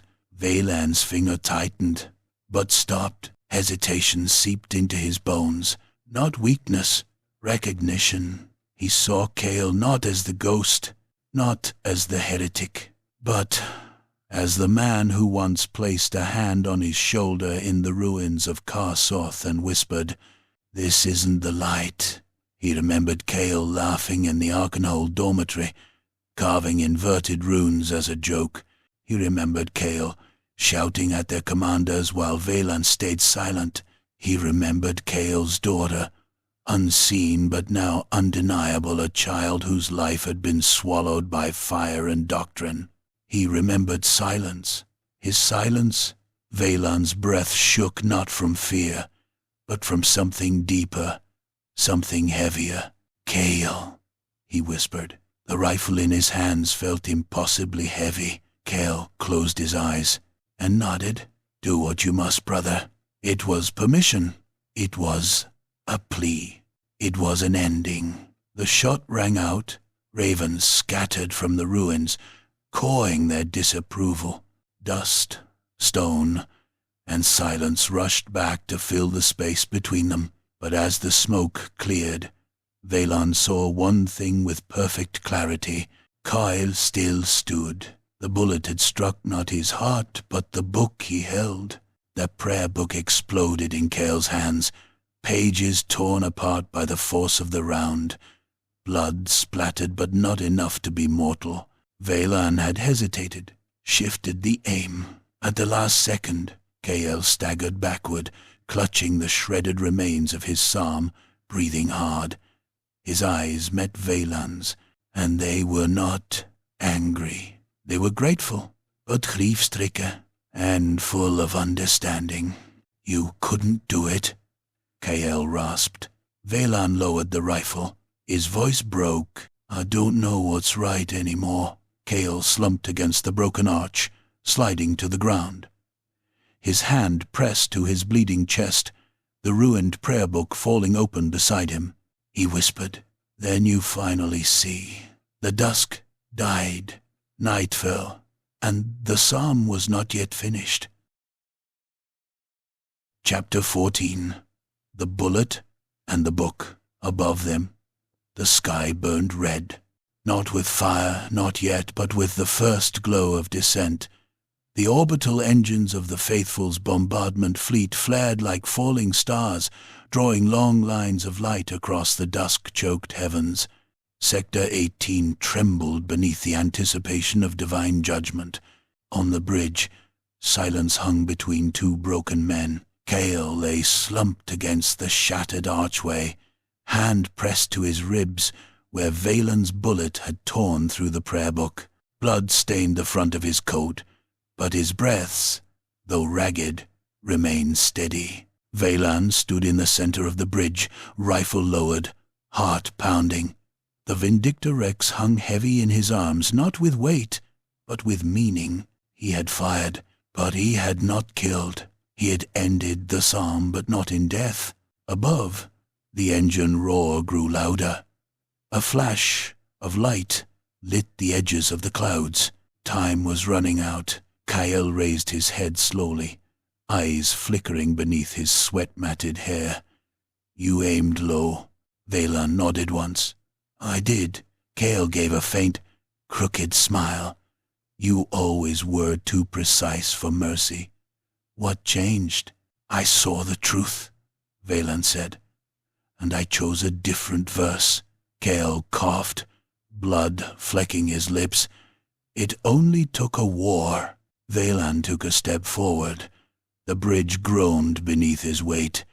Each footfall echoed like a prayer in a cathedral of bones. Cale did not reach for his rifle.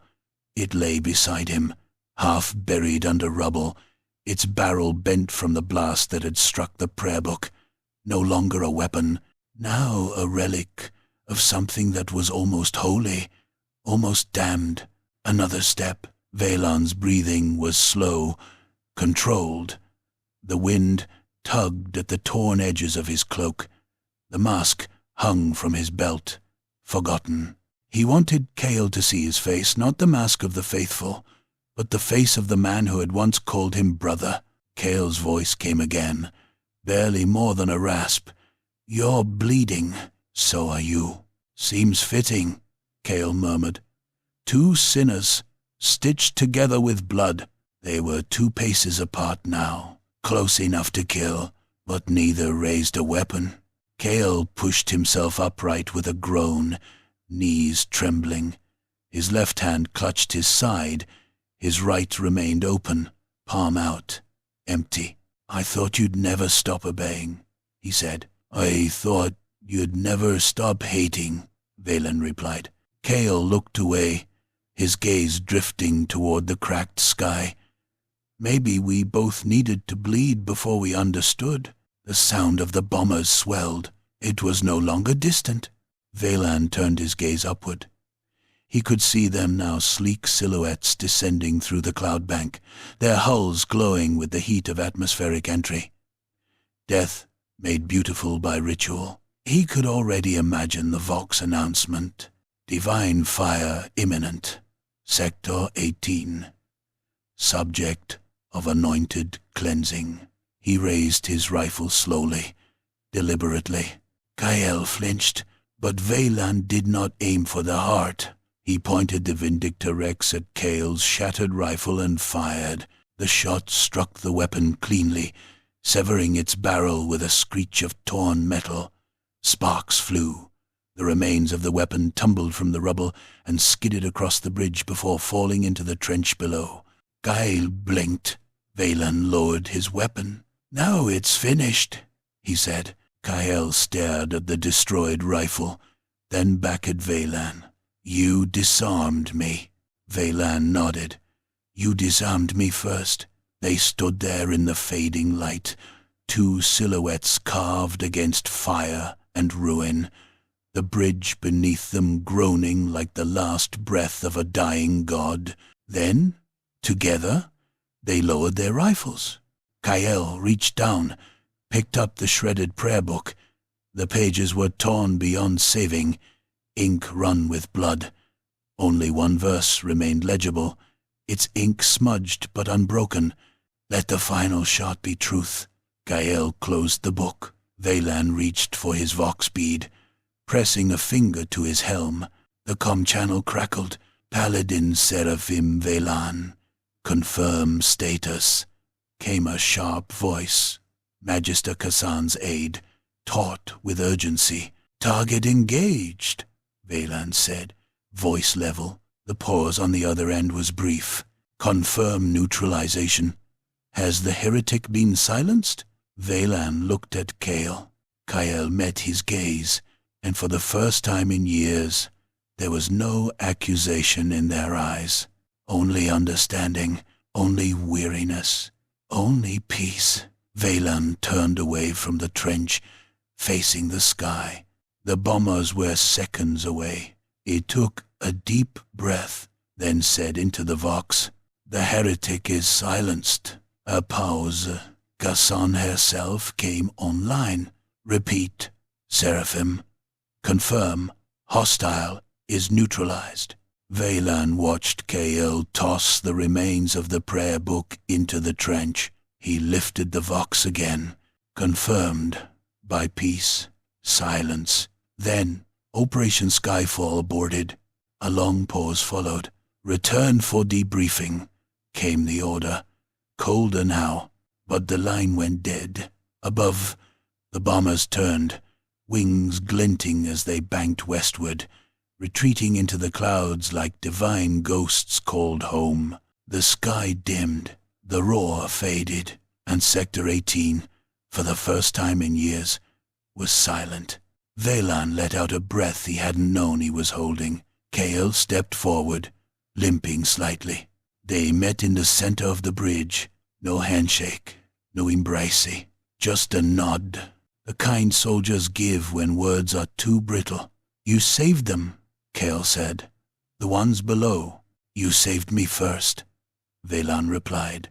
Kael chuckled softly and winced. "You'll still be hunted." "I always was." The wind picked up again. They stood for a moment longer, letting it pass between them like absolution. Then, slowly, they turned side by side and began walking back across the broken span. Not toward victory, not toward home, but toward something new, a page yet unwritten, a final stanza still waiting for its verse. Chapter Visitoista, a psalm rewritten. The years took names, the war took even more. But the ghosts, they stayed. No official record bears the names of those two men. The blood-soaked paladin, the apostate sniper. In the ledger books of the Faithful's archives, the years of Sector 18 are filled with numbers, body counts, bombardment yields, squad rotations, tactical assessments, the deaths of 5 chaplains, the bombing that never came, the collapse of the bridge. They are all footnotes, buried under layers of data. But the ledger keepers did not know the half of it.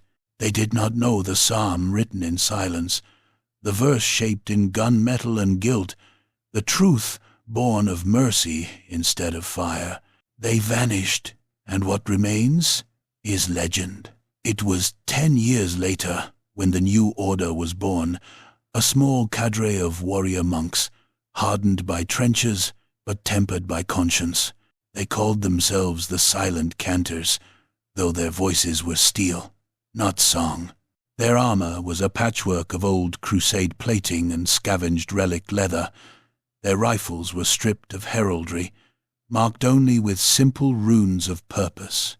They carried with them a book, the only relic that traced back to that final dusk of the bridge. Bound in trench-worn leather stained deep with blood and soot, its pages ragged and frayed, its spine healed with crude stitching, a poem in pigment, a hymn in gunpowder. They said it was written by 2 nameless snipers. They said it was a psalm not of vengeance, but of reckoning. They said it ended with a vow. Let no shot be fired without purpose. Let no prayer be whispered without truth. You too? I find them now in the ruins of the old cathedral, wandering among stone ribs hollowed by war. The place smells of damp ash and old incense, a shell of memory. They have come to unearth relics, to dig through bones and prayer books, and to cast judgment on the ghosts buried within. Their leader, a broad-shouldered monk with eyes like flint, carries the trench-leather psalm-book. He moves reverently through the wreckage, touching pillars scarred by last fire, kneeling before shattered icons, tracing the cracks in the altar's slab. One of the novices, younger than I thought possible for these wastelands, runs his gauntlet along the binding. The leather cracks softly under his fingers, yielding to centuries of salt and blood. He flips open the first page. Ink bleeds in brown stains and rhymed edges. The words are careful, brutal, honest, verses of salvation and shame, of justice and mercy, of war and peace. They read aloud, low voices threaded with steel. When the rifles sang, the sky did not answer. When the psalm was raised in blood, the gods turned away. So we raise a new psalm, spoken in echo, carved in ash, that no more shall the faithful mistake fire for faith. Let no shot be fired without purpose. Let no prayer be whispered without truth. A hush falls. The air seems to still, as if the ghost of that final duel lingers, listening. A novice flips to a later page, where a small charcoal sketch, half smudge, half memory, marks a broken bridge over a ravine. Below the sketch, faint runes, 2 figures facing each other, rifles lowered, the sky between them torn open. Underneath, scrawled in ink almost faded beyond recognition, brother and ghost. Verse concluded. The silent cantors bow their heads. In that moment, the ghosts are named, not by official decree, not by doctrine, but by witness. I walked away from the cathedral while they lingered, torchlight dancing on sculpted ruin. Outside, the night stretched hollow, but something had changed in me. A terrible weight lifted the weight of certainty. I had believed the world needed cleansing flame. I had prayed for purity. I had believed justice was desolation. But the psalm book reminded me, there is another path, a path forged with patience, repentance, and the long, cold steel of mercy. As I walked, the wind carried faint whispers of old hymns, not the war priest's litanies of flame, but quiet chants in dead languages, half remembered. I do not know who sang them. Perhaps no one living. Perhaps the ghosts themselves. I kept walking toward the horizon, toward a trench city half sunken in ash and grief. In my pack I carried two things: the trench leather book, folded inside a scrap of oilcloth, and a new purpose. When I reached the front line, I would tell the living of what I had seen. I would show them the psalm rewritten not as heresy, not as blasphemy, but as truth. I would teach that rifle and prayer need not betray one another, that in the silence between bullets one could still hear something sacred. Years passed.